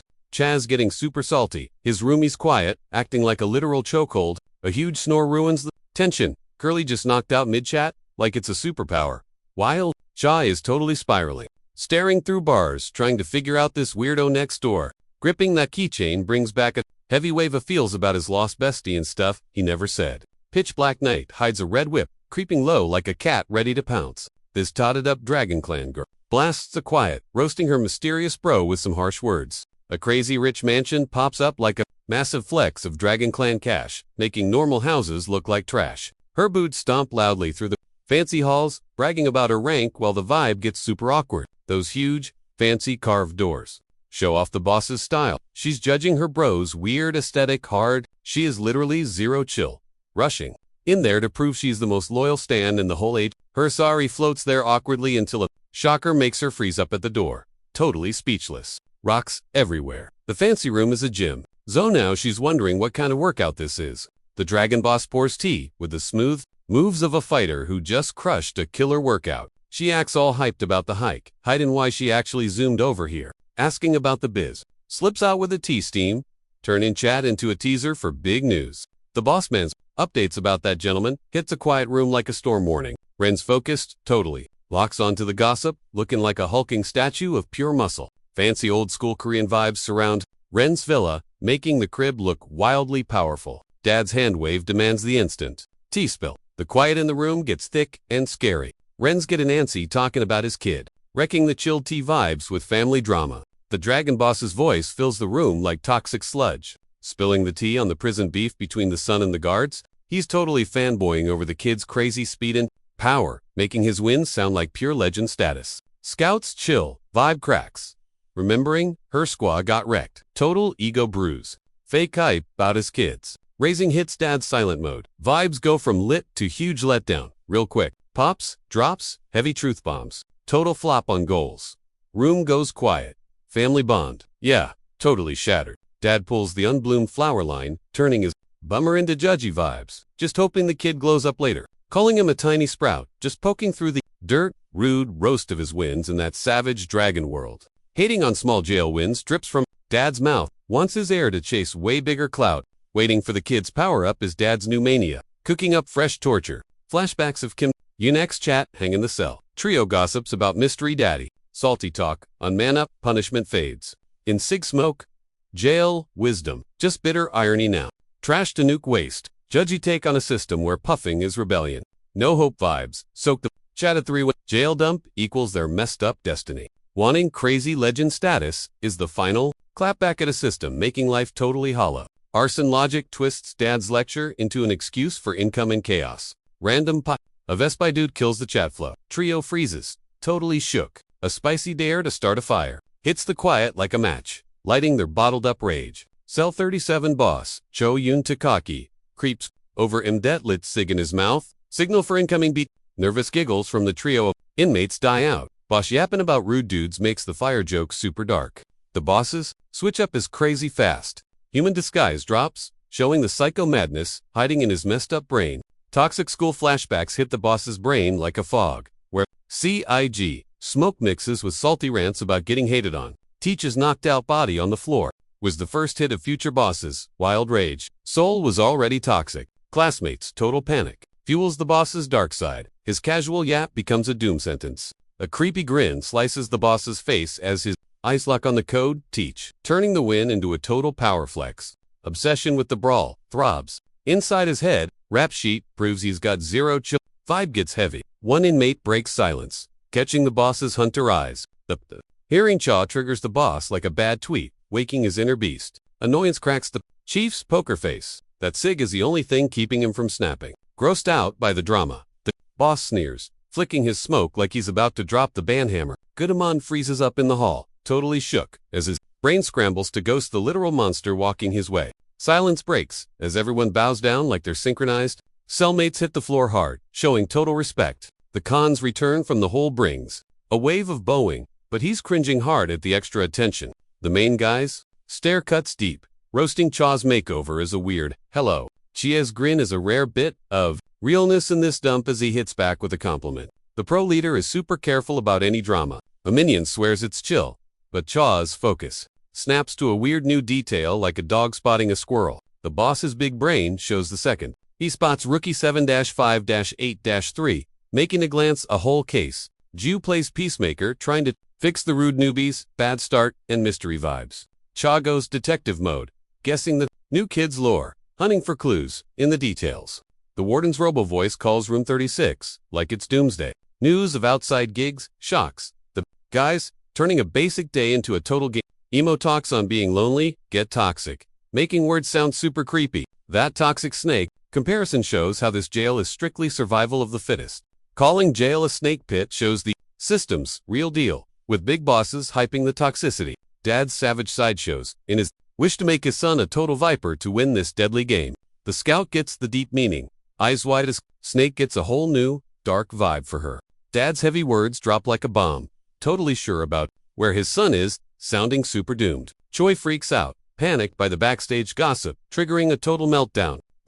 Info on Chess Squad at House 5 spreads. Toxic hate in Cho, heart pumping for payback. Choi loses his chill, eyes burning with bottled up rage. Choi lost his chill, all in pieces, arms crossed. He's a ticking time bomb waiting to go off. His buddy is roasting the bosses, disrespect, spilling out, practically begging for a massive brawl. Cho talks murder. You can tell he's already visualizing the beat. The red stains on Chia's prison fit make him look like a walking horror movie prop. Gu and Ma are shook, screaming, "What happened?" into the heavy air. Cha barely twitched, just freaking his friends out. The suspense is actual torture now. That it's just red paint excuse is totally bogus. The bruises tell the real, messy story. Tired of the grind and feeling broke, their constant whining turned into a whole rebellious vibe. A red splat in the hall is a huge bad omen, wrecking their daily mood. Cha's crew is baffled. At the blur, it screams disaster incoming to them. Cha gets a sinking feeling. Suspicion just turned into scary facts. Room 37's boss is toast, becoming the first L in this crazy drama. Who knows how it ends? Dad's greetings slice through the night. Air like a sword. Meeting time equals big test. Time for his kid. Moonlit dad looks huge in a silver glow. He's staring at that tree, waiting for flowers to pop. He drops ancient warrior wisdom, the flower talk. Suddenly, it's deep life advice, not just gardening. The cut stem warning faded like smoke, hiding how worried Dad really was. A new guy creeps up behind Cha's back. Like Dad planned, prison just became a total character test. Room 36 shifts like crazy, showing that weird life changes usually mean tears here. Tall guys 7-5-8-3 showed up, while Cha was solo. It's part 1 of a staged show. The new guy is massive. Shockwaves hit the inmates, turning their nosiness into total panic. Dude has psycho eyes. The crazy vibe spread, like fog, creeping everyone out with bad vibes. Goose had the guts to ask about jail time, basically testing the new guy's vibe. Betting on his crimes made the cell vibes super tense and honestly kinda creepy. New guy took a breath. The silence was totally torturous. Like weird chirp instead of an answer confused. Cell's a total mess of fear and pure weirdness. Then a bird just flies out of his long hair. New guy's weird prison act just got super real. The room's vibe is stressing everyone out, 'cause a random bird just glitched the jail logic. He drops a sad story about a lonely baby bird, but he is totally hiding something shady. Bird going nuts equals major drama about to hit us. It is such a weird mix of his huge paws and that tiny bird. Kinda scary. Goose, fake, happy mood. Crashes 'cause he senses some serious danger. Ma is totally sus of the new guy like crazy. His gut screams faker at the act. Ma watches his every step, trying to bust the lies and find why he is really here. Unlucky.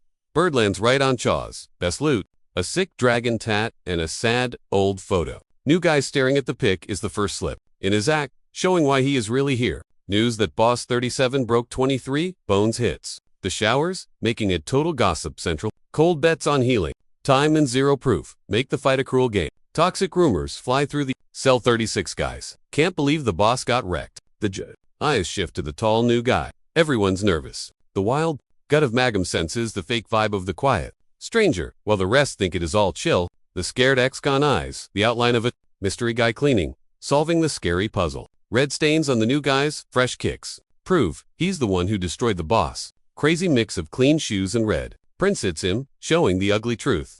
Old scars and fresh cuts on the weird guy show he had a massive brawl inside. A buddy taps the sharp watcher out of his dark thinking spiral. Truth stuck, scared to rat out the beast. The shout of a blondie kills the quiet, forcing a roast of the shady guy. Signs of a savage? Newbies beat up bot is trending, making everyone sus of the jail's shady vibes. The questions hit the chill alien dude, like bricks blocking any lame excuses. Mystery guy keeps his poker face glued on tight. His scar talk makes the whole room feel toxic. When the alien drops, the dad bomb in his tail. The ex-gamers got twists with a gnarly hunch. Ches, super sus, trying to laser eye through the new guy's act. Dying to spill the dark tea. School flashbacks hit like blurry old selfies. That gym class nightmare of hiding gnarly scars from everyone. Nosy stares roast him while changing, turning a quick swap into total torture. Lil Pup. Chiyoung's marks go viral in the gossip mill. Having a mob boss dad makes him the scary outcast kid. Salty rumors about his power wreck. The young cons vibe daily, turning basic chats into total headaches. Snarky comments about the cop's sting, proving he's totally owned by his dad. Shower drops mix with all those salty memories. As Chia's brain dives into deep childhood trauma, the rushed moves of cons showering turn the last minute into a panic dance. Doubts are eating Bray, making him overanalyze the newbie like a paranoid creep. The mysterious alien's long flow hides way more than just his face and backstory. Dude spots the newbie has no shampoo and uses it to break the ice. Ches, solid move, with a soap kills the awkward vibe, adding a splash of kindness. Total confusion hits the mystery alien, who can't compute niceness in this cruel dump. New guy cries in the shower, shook by the random sympathy. Salty. Irie hits Chaz's voice, proving he ain't exactly a saint. The broken newbie vents about his messy, trash life, turning thanks into just another self-roast. Cha yelling to wrap up the water. Sesh cuts through the steamy room, making their sudden alone time super awkward. Newbie asks where everyone went. Cha says he cleared the room on purpose. Bad vibes make the silent alien look down, voice shaking, cause he's scared of why. Cheese loud, why so weird, hangs in the locker room, turning a chat into a grill set. The ex-con points out the scars, spilling the tea on his master plan. The twin marks scream guilty, turning a look-alike into a wicked link. A heavy silence fills the locker room, making the awkward vibes last forever. Chajong's iron grip on the spy's neck kicks off the drama fest. No way it's random, says the Maddox gone, victim floored on the cold tiles. Truth is, those scars prove dad totally the lack of a tattoo seals it as Chaju chokes out his dad's goon. A nasty glare from under his MOP reveals the creeper hiding in the prison.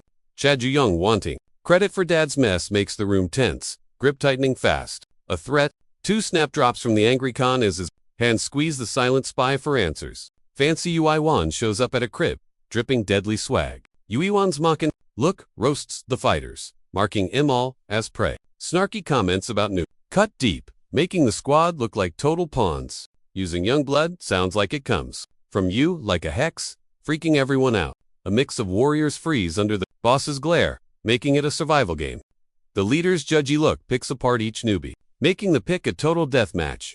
Calling the crew trash kills the last. Bit of hope, crushing dreams under the boss, needing a real dog dooms the rest, making them trade bait. The recruit's youth shows how savage this game is, sparing no kid. Words of freedom hit the kid's brain like venom, starting the slaughter. Yui Wan being salty about the waste gets shut down by the chill boss using folks as props. Ren's sharp ears catch the pain of screams as he hunts for the wild noise. Chu goes beast mode on his pick, raging up the gym. Satisfaction lit up Ren's face, seeing the savagery. Like he found the key. The savage glint in the kid's eyes flip to beast mode. Welcome to the dragon's den.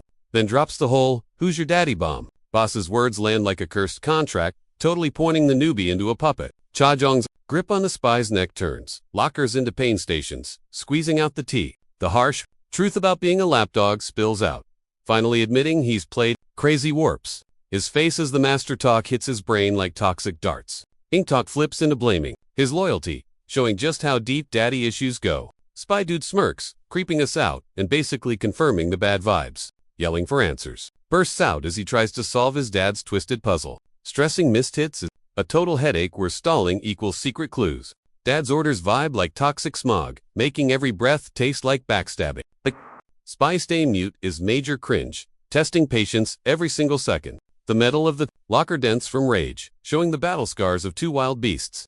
A kill threat rips from his mouth, gripping the neck hard enough to squeeze out the truth. Savage hits, mixed with slams on metal, making this chat a violent mosh pit of pure anger. Savage power gets channeled into every metal bash. As he tries to drag truth from the silent weirdo, salty flashbacks of dad's hits crash the party, making this fight feel like old trauma. Insanity twists, the pros. Look, his questions hitting like a game over screen. Leftover energy goes into a final Hail Mary to get info, making every sec pure agony for both awareness. Bails on the beat-up spy, leaving bro alone with the salty feeling that this brawl was pointless. Weird questions about the guy's odd act messing with his head, making every missed hit a huge question mark. Worries about dad's plot sneak in as he stares at the code stranger. That bird and crumb bit explodes with angry yelling, wrecking the chill vibe. Doubts, shade, all of Chad's. Looks at the new guy, making normal stuff seem sus. Just lunch, but it's packed with the stress of spying, where meatball talk might hide secret schemes.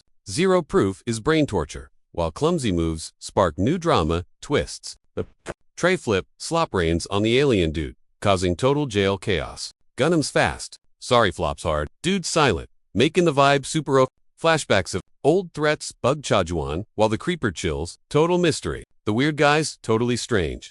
Chill is sus. Why isn't he throwing hands? It's a puzzle. Doubts on Chagung. Ren's link to this? Weirdo sprout in his son's head. Is dad toxic? Splash. Water hits his face, snapping him out of his emo mood. Shocked. Yells pop off. Everyone stares at the wet drama. So, extra guns urge to defend. Hits my Yunzai roll. Boss is being a doormat. Lame. Chuju peeping hard. At the squad turns this moment into his secret plot fuel. Pitch black night wraps the forest there. Steps echo. Midnight lawn care. Sketchy vibes only. Heavy blade in grip feels off. This ain't random. It's a total setup. Confusion over the guards. Weird demand fills the air like fog. Screams. Trap. Horror movie vibes. Bad vibes spike when a creepy sneak hits up Magam. Totally breaks the flow. Random cue about being BF. Offchat turns into a straight-up slasher intro. Cheyu's scythe. Betrays. Swish. Silence. Broken by violence. Crazy warps. The face of the sneak. Friends die, he says. R.I.P. bro. Magam bleeds on the grass. Gunham's fast. Steps rush to help, but bam. More violence hits. Gunham's face twists. Helping just turned into a nightmare. A freaky scream. Wakes the night. Chaju spins to face the doom. Panic pushes Chu through the dark woods to the mess. What the heck happened? Vibes everywhere. Chaju looks evil over the gore as his lines. About lagging, make it a tragic show finale. Shocked. The why wait? Roast stings like a dagger. Truth. Bomb drops. Killer spills. It was Dad's savage plot. Throwback hits. Chang Ren said bite hard. Foreshadowing much. A hint of a smirk on the sweaty killer. Pledging loyalty after a gym set. The room chills out. Thanks to Chao and Ren smiling like a shark in the dark. Sparkly teeth. Alert. Quiet. In the gets wrecked by the boss barking orders at his pet lap. New mission drop. The night air catches. The scary truth bomb Chaju Yan drops. Sharp enough to slice bread. Honestly. Yoon freezes up, wrecking his loved ones. That is a major yikes. Moon's just watching this. Backstabbing. Show. Kill him while they watch. Super gross. Trees echo the drama, making the woods a total horror movie set. Killer Dad claims this trauma builds character. Yeah right. Total lies, exposed in the dark. Worst parenting hack ever. Cha sees DNA's ghost. Deja vu of Dad being a psycho again. Killer looks shook. How are these guys standing?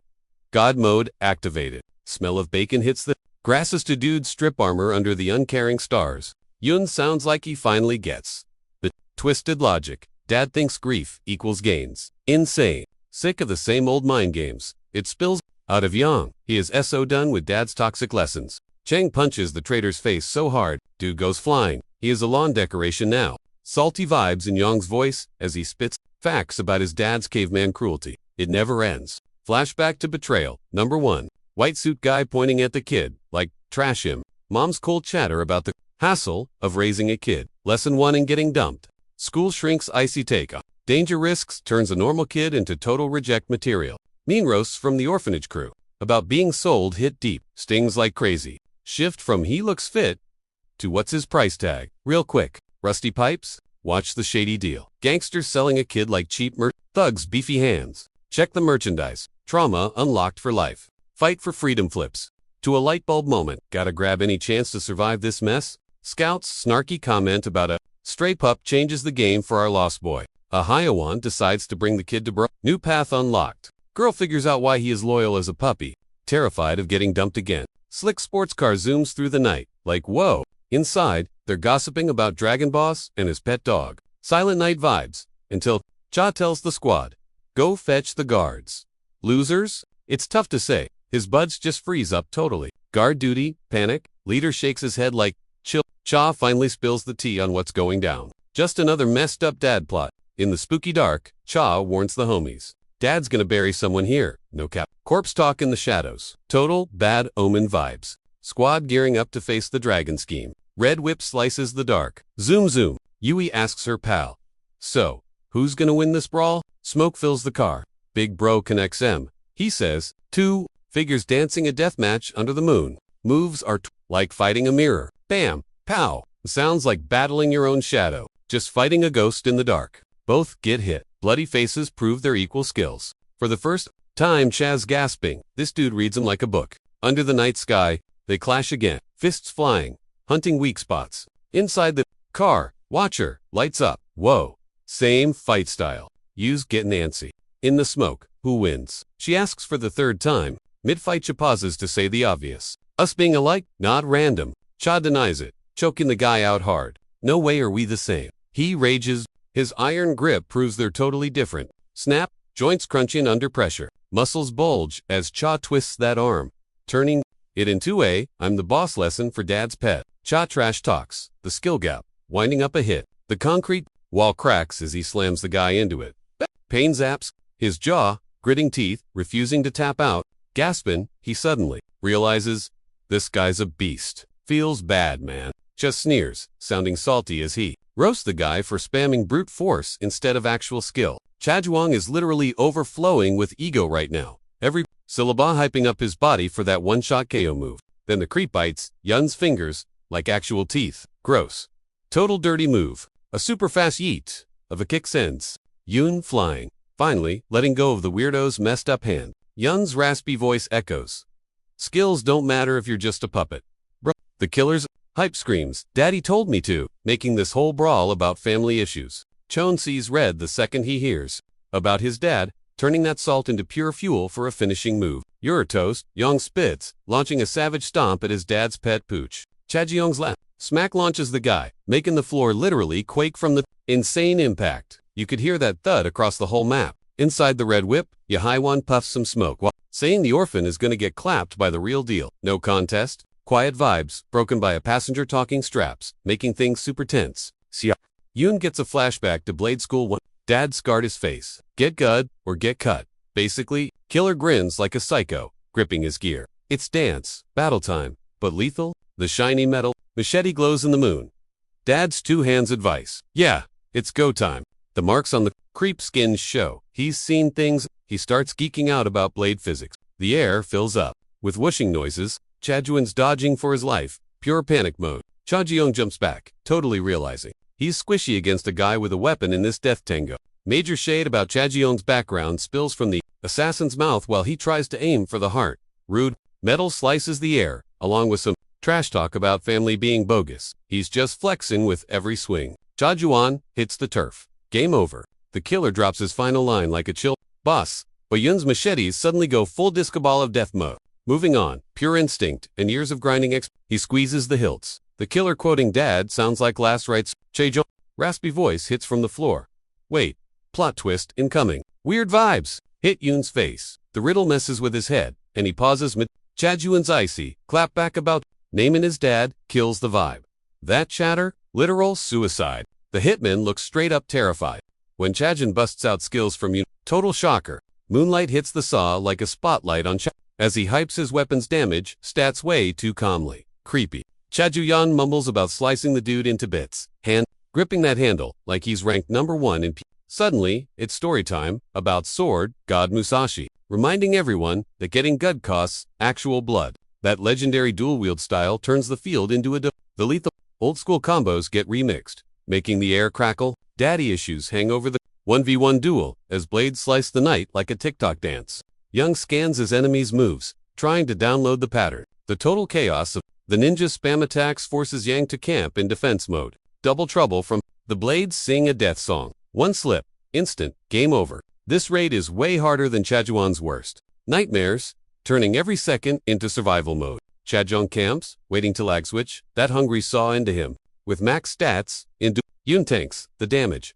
Blocking that gnarly saw, easy. Yun mocks the basic tool, clutching his elite tier loot. Major shade for that hardware store trash strips from the sword purist lips. The stress of facing dual swords hits Yonghua. The guy drops weapon lore. Cocky trash talk on fancy swords fills the air boom. First blood for Yun. Kid flashbacks glitch through the fight fog, and the pain says, yeah, he's better. Dad's gifted swords go wild in the hands of a killer, making every swipe a critical hit risk. Bioclass pays off blades, aim for vital spots. Finisher ready, knowing exactly where to poke twists. The killer's face into a creepy GGE smirk. Sensei's tutorial about moving targets pops up in his head, noting how glitchy hitboxes are in a real brawl. Wearing him down with chip damage becomes the winning straw. Salty comments about destiny. Snitches get stitches mindset kicks in. Now the squad's hyped to delete enemies. Zero chill. The jitters before the final test sends everyone home. Brains fried from today's savage tutorials. The new kids, tummy goes full earthquake mode during quiet time. Seniors be like, yo, what? That big senpai checks out the noob. Weirdly, he's not toxic. Actually passes the vibe check. Surprise snack invite creates a bromance between future frenemies. While, right, they hype up the greasy cafeteria grub in the lunchroom. First time anyone actually gives a dang about the starving freshie. Yun freezes up, total cringe. Mode being treated like a human for once feels super sus to Zima's soul. The senior sounds legit worried. grinning like a ray of sunshine in the noob's depressing, lonely existence. Then he asks about the fam, hitting Yoon right in the feels. Oof, orphan trauma, unlocked again. Dude offers to be his bro, smashing down those trust issues from years of getting plot twist. Yoon unalibs his new bro for the final, friendship cancelled for clout. Yoon's empty, gaze locks on his ex-bestie, the cost of being teacher's pet. Savage reality hits. Boss man watching makes the kill look like some holy duty. Chill words of approval. Drop from the boss. Best student's body is just a ticket to the VIP club now. I scold lines about the cost of lag and kill, the vibe. A pro fighter's game over becomes a tutorial for the class. That savage hunting dog brainwashes the survivors, deleting whatever humanity they had left. That dagger ritual is basically a spawn point. Steel is now their whole personality. Metal fangs mean new life. Every hit gotta be a one-shot kill. No hesitation. Salty memories of backstabbing fate and thanks for the guy giving them a main quest. Blades clash in the moonlight. Daddy's home vibes echo in the spooky woods. Panico makes Yoon's body twist into insane shapes to dodge the stand's sharp toys. Simping for Father Yun's voice cracks. He swears to be a tool, deleting his own ego. A cold vibe drips from him. He'd frag his own squad just to complete the mission. Zero empathy. A savage threat to bite the neck drops as a final warning. Blades incoming. Yoon's instincts catch the weird glitches in the enemy's moves, while he keeps dodging like a pro. A smart comment on how the victim doesn't fit. Vibes got weird. Everyone just paused. Big brain mode. Reading minds like a pro. Chest shook, thinking why won't this guy drop? Checking his insane health. Then, huge brain blast. About, the baddie hits Cha while his saw goes swish hunting for a weak spot. Flashback alert. Kitcha remembers, deep stuff. Dad's voice is all, smash him now. In his head, Dad's old one-shot advice finally clicks. Aim for the crits, fam. Pop's tutorial on camping plays in his head. Every second is now. A setup for an epic counter. The meta is real. Wait for the noob to mess up. It's the ultimate survival cheat code. The Savage Blade rule. Hit stiff. No rage quitting allowed. It's a deathmatch every time. Dad's heavy speech about how sword fights equals game over becomes his fate. Spoilers. People die. Memories glitch into the brawl. Campin is the only strat to beat those overpowered blades. Lag spike. Time freezes as those nasty daggers zoom at pure grit buffs, Chaz, stats. Dad's guide is the only walkthrough that works. Yoon's trash talk echoes as he sees Cha acting weird. Why is he tanking hits so chill? Thinking he's bagged the wind clouds. Assassin's brain. Daggers are close, but his cocky lines jinx him hard. Chaz, quiet. Gotcha moment hits the enemy's brain like toxic sludge. Yoon's face goes mean. His I'm winning vibe just became a you died screen. The winning swipe of the saw bites the cocky noob. His sloppy move was the final fail. The salty facts about saws are better spill from Cha. Loser realizes his ego cost him the game. Health dropping fast for Yoon's wrecked. Body slumped on a tree. His breath is lagging hard. Dad's psycho. Finish him. Order Glinson. Chaz eyes. The old school code says, permadeath. Only, chill talk about saw perks. Starts the final brutal kusi. The nerdy breakdown of saw mechanics makes every word roast the loser. The gruesome story of the saw rips. The air killer's last seconds are a tutorial on why you lost. Cha disses swords. His saw is ready to school Dad's pet one last time. Leaking by the tree. The loser spat one last threat at the champ, vowing to end everyone Cha loves if he survives.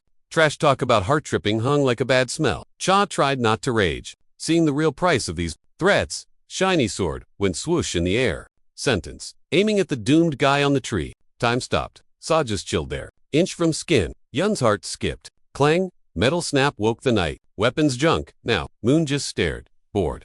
Chill words. Lucky break. Choi spoke. Mercy? Nah. Total mind games. Gross promise of a slow end. Bleeding out. Shadows danced on their faces. Dude was thinking way too hard. Analyzing. The saw stop. Why? The sudden mercy. Then it hit him like a brick. Breaking it was deaf on purpose. Tools bust. But why? Total mystery. Assassins confused. Yoon's strong enough to kill. So why chill? But like, Ob's the hero, let him slide. Flashback. White-haired dude screamed fake agony. Drama queen. Inmates gathered round. Watched the fake stabbing. Mazim just smirked.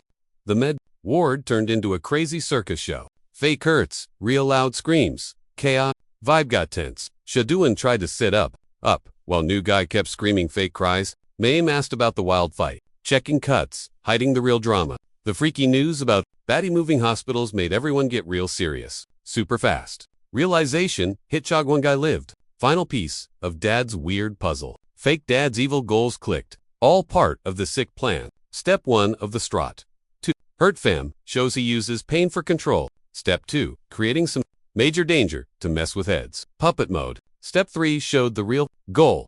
Force a kill. Unwilling puppet vibe. Of darkness, humanity almost crashed. vs Death Wish. Chaju nearly lost it all. Seeing Dad's grip, even inside the colony walls, his squad realized how deep the brainwashing went. Big yikes. Gunnaman's scared question sliced the room's vibe, showing how much Chajin had totally flipped. He was totally grossed out by his new self, making his pal's words hit different, like a savage reality check. Their awkward chat got cut off by yelling zip it. Before things went totally nuts, Chejuang had a light bulb moment.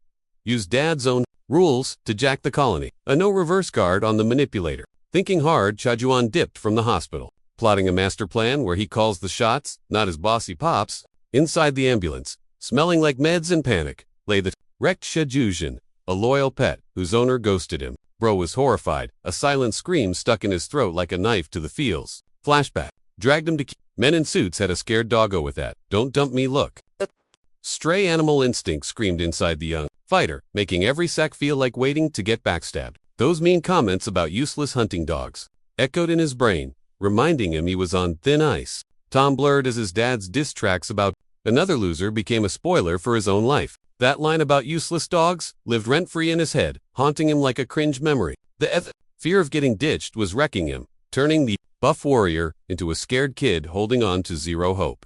Desperation hyped him up as he frantically ripped at the med gear, fighting for clout with every move. Panic hit hard. Thinking being alone was worse than dying made him do something dumb. Shaken, hands clawed the door. No way could he go back to Dad looking like a total loser. Fear grabbed the hurt dude as the door stuck, and some creepy rondo worker popped up behind him. Cold words about trying to ghost his dad hit Shijujun like toxic darts, making breathing a total struggle. The order to end the stray dog echoed in the car. Every shadow looked like the Grim Reaper. In the sketchy dim light, the big boss appeared. Asking for last words was basically the intro to the end. Chuyun's tired lips mumbled thanks, making his death a final flex of loyalty. The salty truth about choosing death over being alone hit the air, making even the killer pause, like, wait? Shock messed up the killer's poker face. Last words totally ruined the loyal dog execution vibe. Car stops. Boring biz report blasts the quiet night, marking the guy's death like a finished chore. News of the rich kid's boo-boos faded as the car dipped. At the posh Chagong dinner, Ren heard the tea completely chill, like he was just buying gum or whatever, said he'd burb. Later sounded like just another level in their toxic dad-son drama saga. The other dude got nosy about the kid's deal and broke. The chill vibe, totally crossing the line of what's cool to ask. Ren just cracked up out of Noah, scary, loud, and everyone was shook by how weird it was. Buddy tried to play it off as a joke, but it just made the fancy dinner way more awkward. Cold remarks about fake vibes made the room freeze, turning this meal into total misery. The suit's quick my bad got shut down by the dragon boss's death glare. You could literally feel the bad vibes in the air. Then some deep comment on the hassle of raising kids dropped, hiding a ton of toxic manipulation underneath. At the fancy spread, the leader of Big Dragons trashed his son hard, saying the kid's failure to end PPL, even with all the chances, made him hate the guy. His creepy vow to pair and better sounded fatal, making the guests cringe inside. A ring from the prison smashed the vibe, dropping tea that could flip this family mess upside down. The panic in the voice made a boring update sound super sus, making even the chill boss nervous. The kid's name, yelled by the warden, bounced off the walls with news of total madness at the jail. Chill wonder hid the dad's voice as he asked exactly what his son's moves were, basically grilling the scared warden. Talk of the inmate's sudden freakout hung in the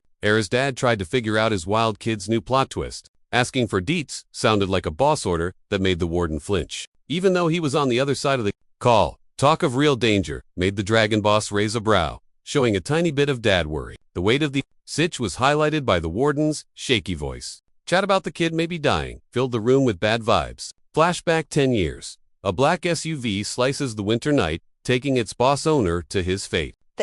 Wild lands of East Siberia, totally lawless, called out with freedom and a fat payday chant. A gun. Deal with the Russian mob felt normal for the dragon boss, who ran things everywhere. A scene of total carnage met the boss at the spot where cold mob bodies spilled the tea on some mystery disaster. The real Tiger King, a massive bear, became a surprise enemy, turning a bizmeat into a wild fight for life. Dragon Boss recalls that bear grinning like a total creep.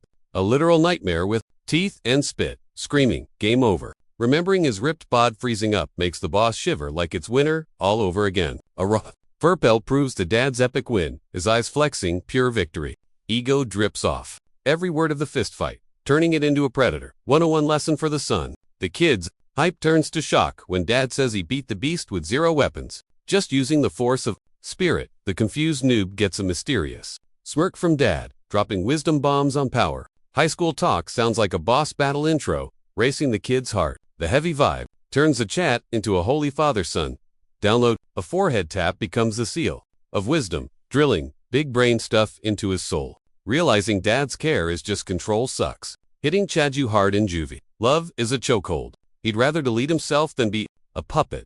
Every breath is now rebellion. Angry inmates interrupt his thoughts, snapping Chaju back to prison life. They ask about cash, but Chaju plots a total mess. His plan to troll his dad is revealed as a mind game. Crowd show. Stunned, cons try to stop the crazy talk. Missing the point, they hear a confession about cash in. The washer, Chaju turns bills into a master plan. Panic hits the squad of prisoners. Late payments to the boss mean pain, so fear turns to rage. Cheiyu's chill sigh shows he knows the storm is coming. The death glares from inmates scream get him as they decide to wreck the cocky guy. Cheiyu's speed punch drops. The first guy, his trash talk turns the fight into a trap. Foreshadows, mob him in an attack vortex, circling Chaju like hungry wolves in snow. Chaju is OP.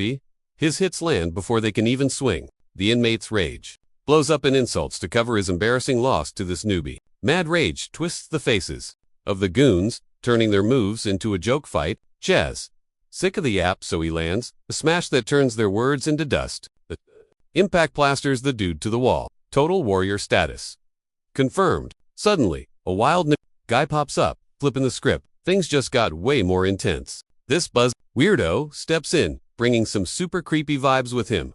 The laundry room looks straight up haunted now. Tons of shady dudes group up, eyes crazy, ready to throw hands. Cha just chilled, totally unimpressed by the mob he called their squad weak. The floor is a mess of knocked out losers. As Cha bells, thinking this whole drama was kinda lame. Curly Top, planking on the floor, wheezes about stealing the cash. He knows he totally failed the big plan. The other bosses, scary. Threat of payback lingers while blood stains the ugly concrete. Curly's dying to know what's up, so he asks about the plan, but gets only silence and wheezing. The watcher looks super hyped, his brain frying over what the prison gamer does next. Chilliard, air hits. Cha, sitting like a statue but thinking a mile a minute. He looks slumped and weak. Given the fake vibe, he's done, but he's plotting his next win.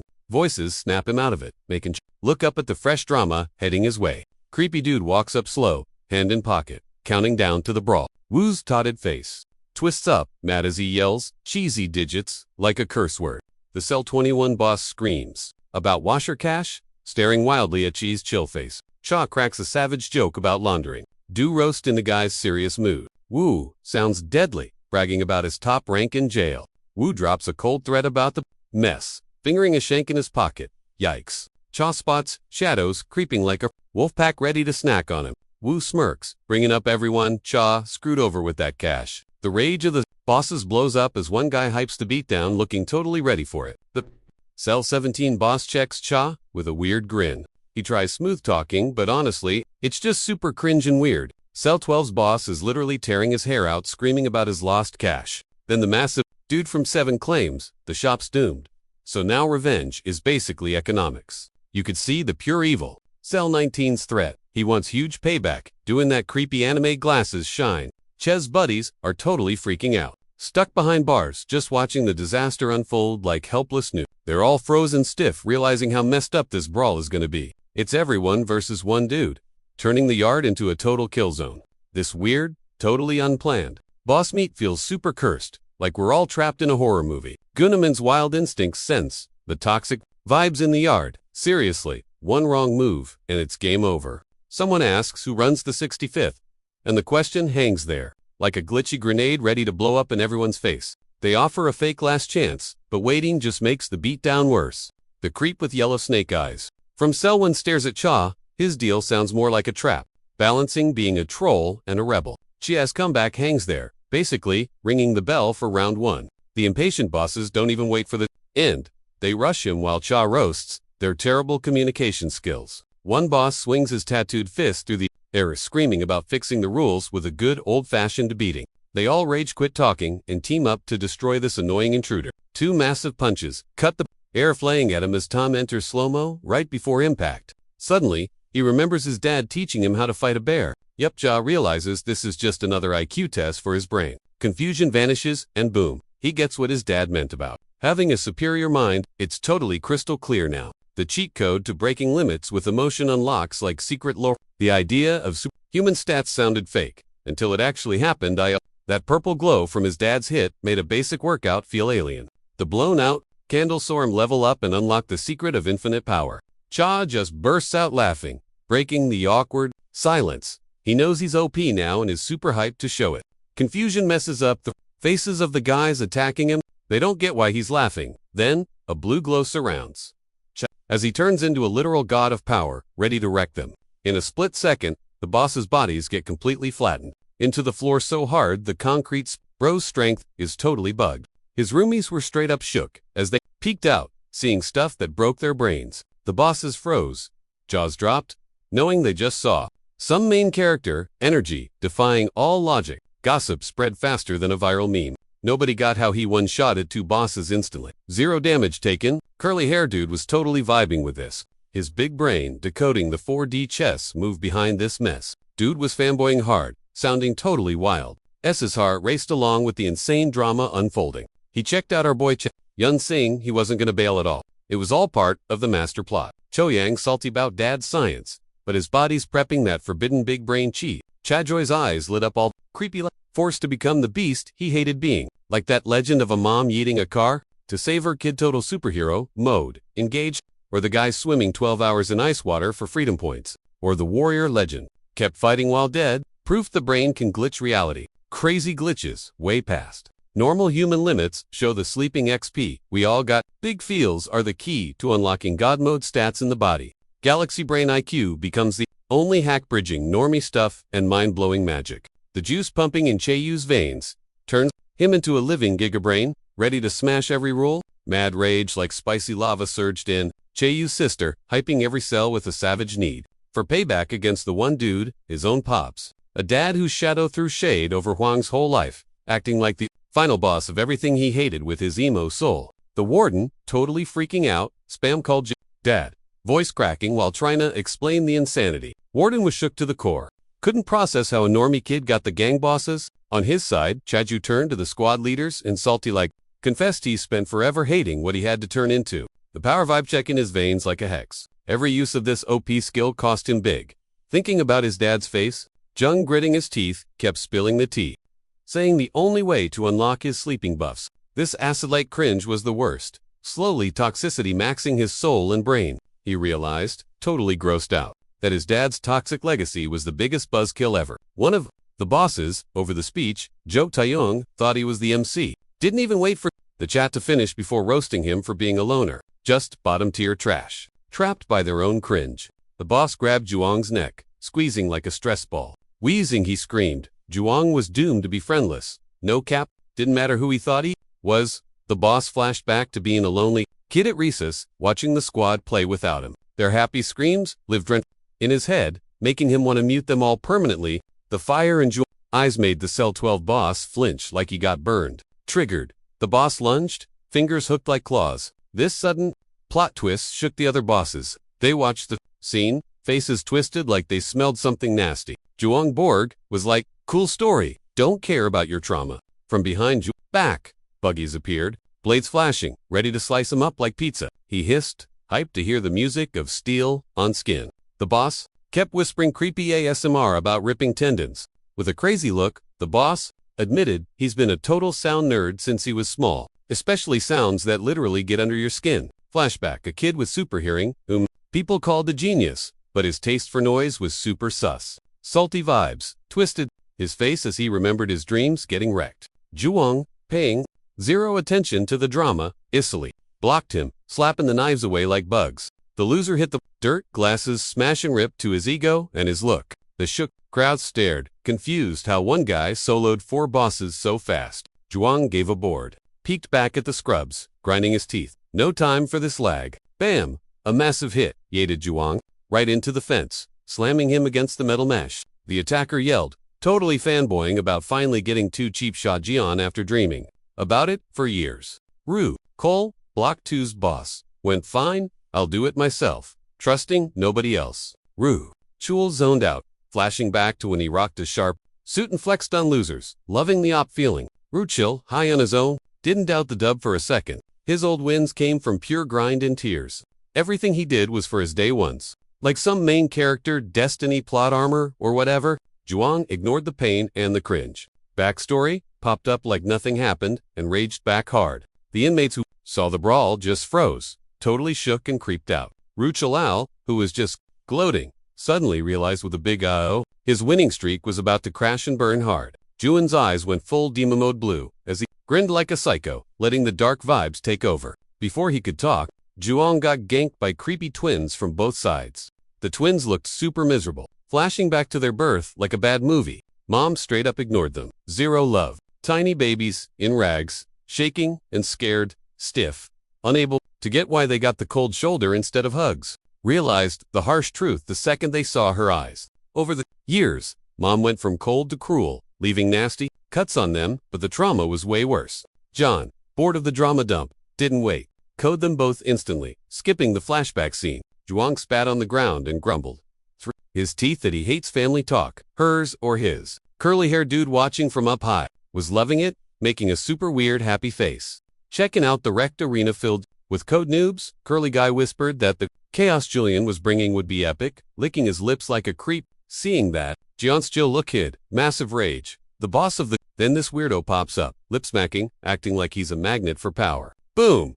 Flashbacks hit him like a truck. Just weird visions of sweaty peeps getting way too cozy. But right as Mr. Creepy finished his little speech, Jian's hand slapped over his mouth, totally muting the yapping and dragging him back to this jail nightmare. Jian felt the loser's pulse twitching under his grip. Squeezed hard, then stopped. Nah, ending him wouldn't fix the vibe. He needed to go full beast mode, unlocking his max level to actually feel good. Wheezing, the dude stood up, barely admitting Jian was up. Then another challenger stumbled over, acting chill. Seeing how Jian wrecked 8 bosses with zero effort, the dude called him out, but with mad respect. Dropping that, he'd totally swap places with Jian. Jian eyed the gnarly scar and dragon ink on his chest. Jian tensed up, ready to speed blitz him, then realized, whoa, King grinned, like, bro, you better not hold back. Go 100% or you're gonna get wrecked. Principal, curly hair, and the roomies froze, totally shook, their faces twisted up, waiting for the crazy finale that had flipped the script. Jian lunged, putting all his rage and emo vibes into one hit. Skipping the trash talk, the king got launched across the room. Jian counted the KO. 9. Final boss. Down. Even winning, Jian had to admit, the guy lasted longer than expected. Props to his durability. Director wheezed into his phone. The chaos IRL way crazier than any action flick. His voice shook, trying to explain this insane glitch. Jian's dad ignored the yapping and just asked if his kid was good. Jian laughed, asking the principal why he showed up, smelling the total panic and sweat coming off him. Headmaster saw Jian coming and knew.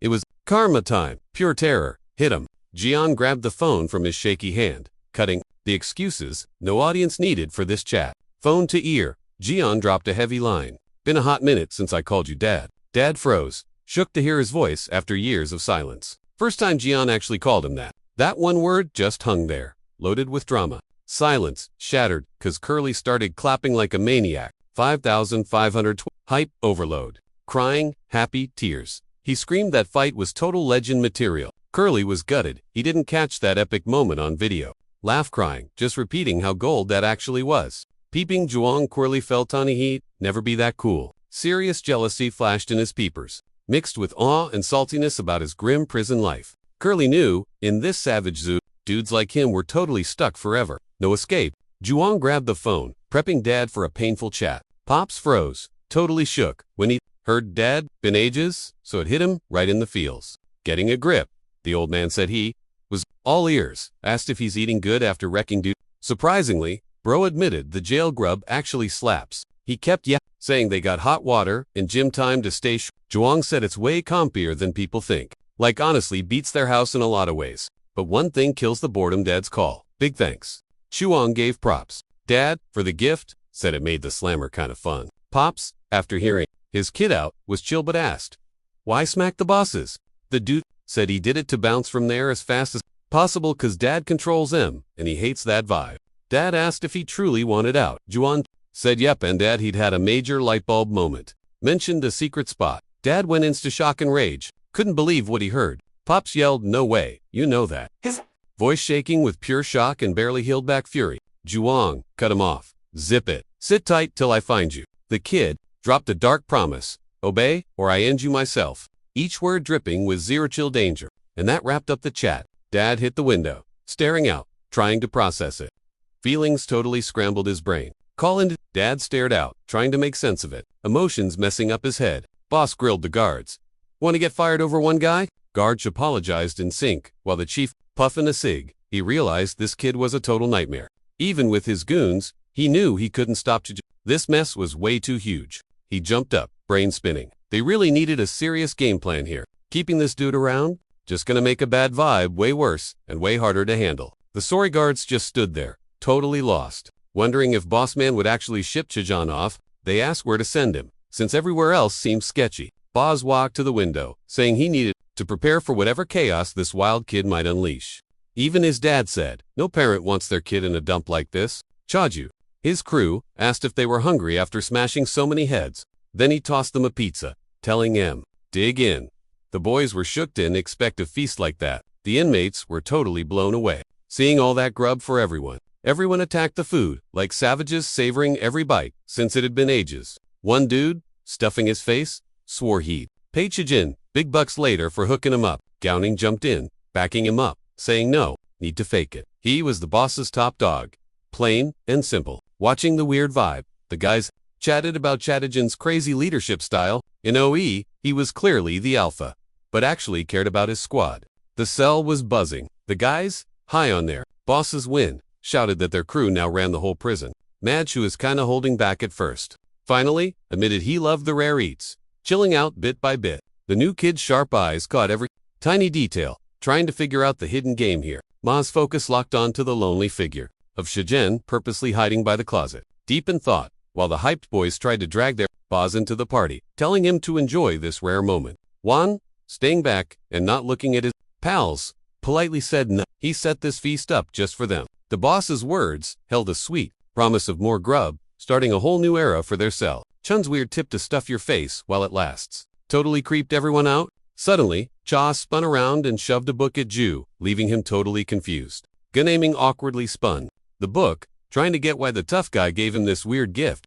Ewan was spitting straight facts about Min's brain, saying hard study equals a lit future. The big boss sounded like a total teacher, telling Jiyu to stop slacking and hit the books. Jigu totally geeked out seeing Juan grin about his shot at Seoul Uni. Then the boss pivoted to Ma, shoving books at him. Ma was legit shook, not expecting the love. Yuan passed the study, gear, to the newbie like they were, BFFS, not just sell. Cha peeped the new guy's vibe, scribbling solo in the corner. Dude was clearly a writer.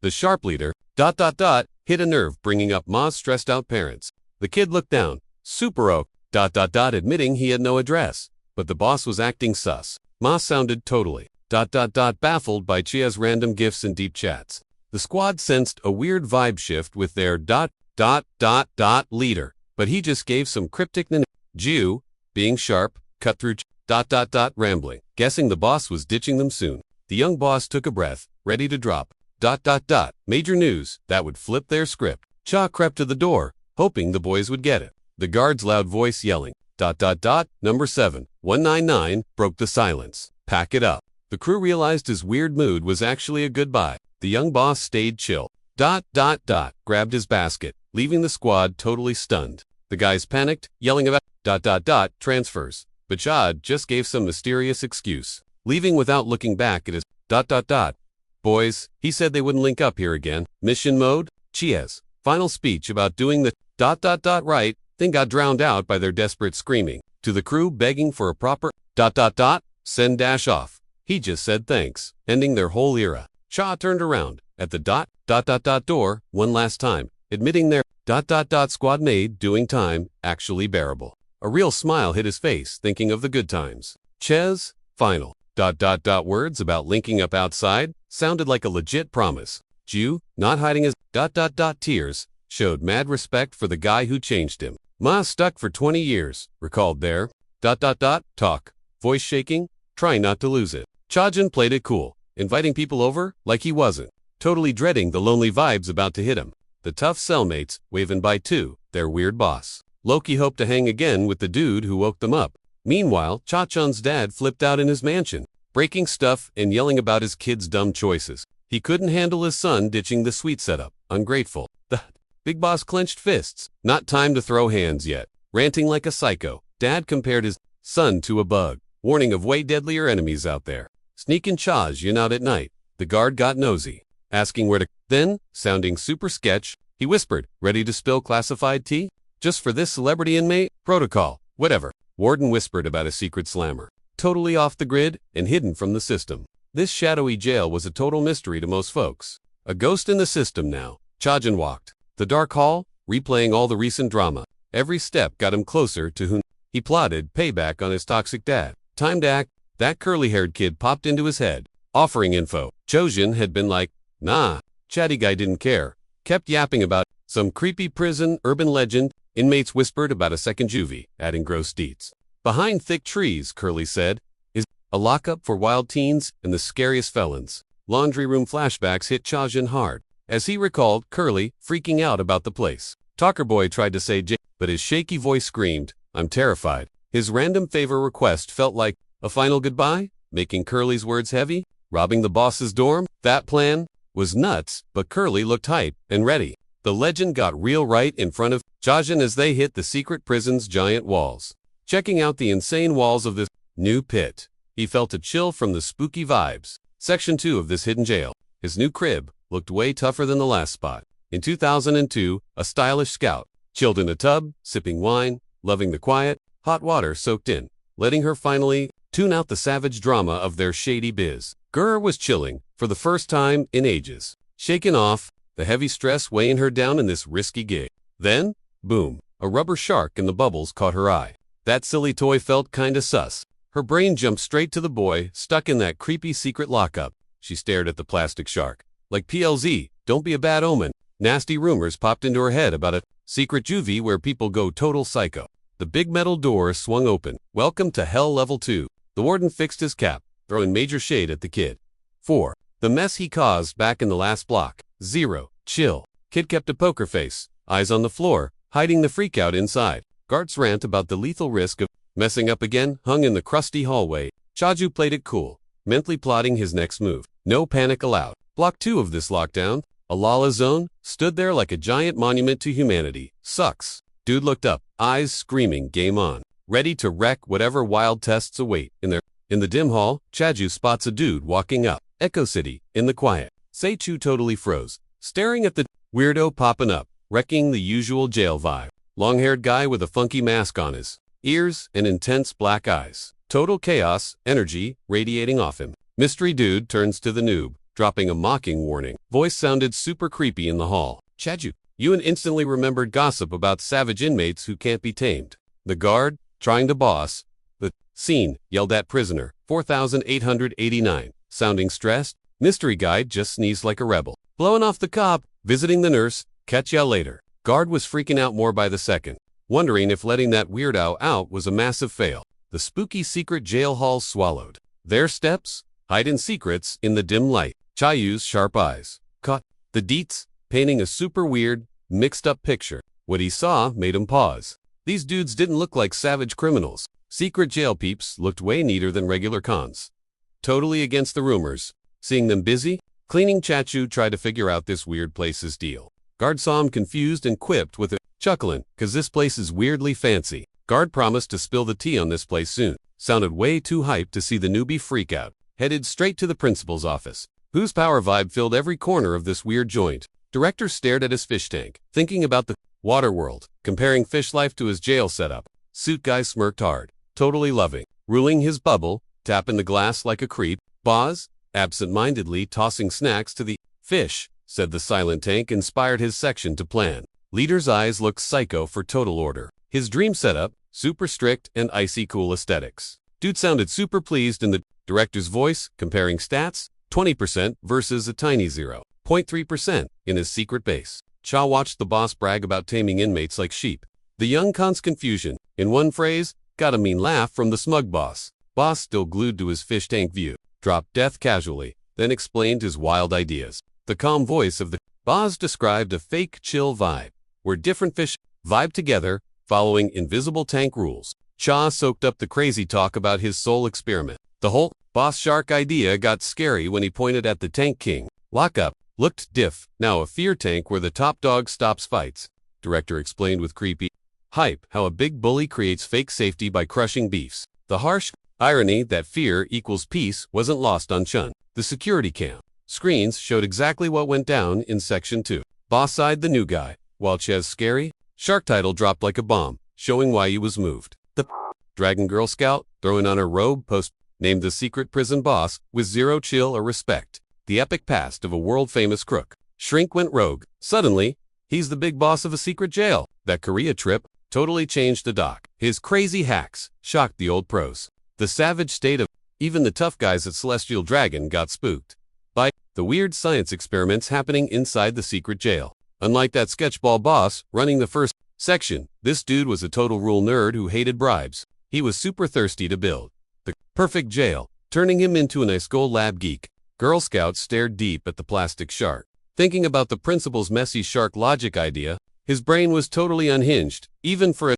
shrink world where everyone is already pretty sus. Her wine glass shook while she stressed over the dark side of a system built by a boss who wasn't kidding. She got goosebumps thinking about the constant risk. The Section 2 boss was in Living on the Edge. A robo-shark drowned in the wind total metaphor for the crash of this mad scientist's crazy setup. Cha Runyan herein, he was the big fish.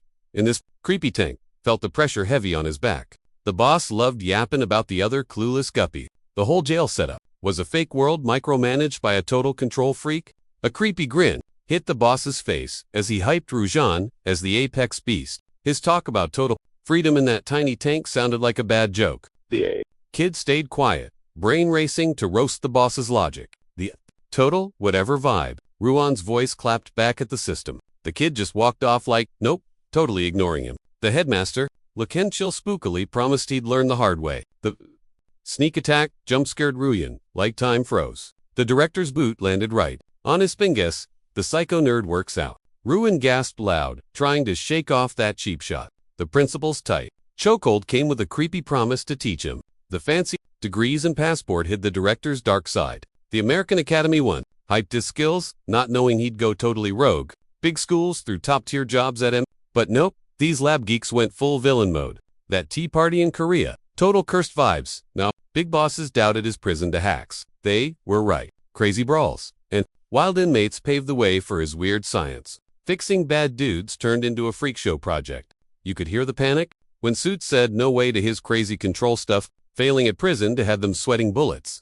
The gov caved to the bosses. Creepy tests, not for brains, but because of scary iron muscle hiding behind his nerdy specs. Army brothers made the Suits ignore his psycho ways. Scared, stiff, they lost all brain cells. Teach Grip Chesnek, spitting his wacko ideas. Loving how stuck the kid was, Psycho whispered the dude's name like a creep. All fanboyous, hinting at a fresh beat.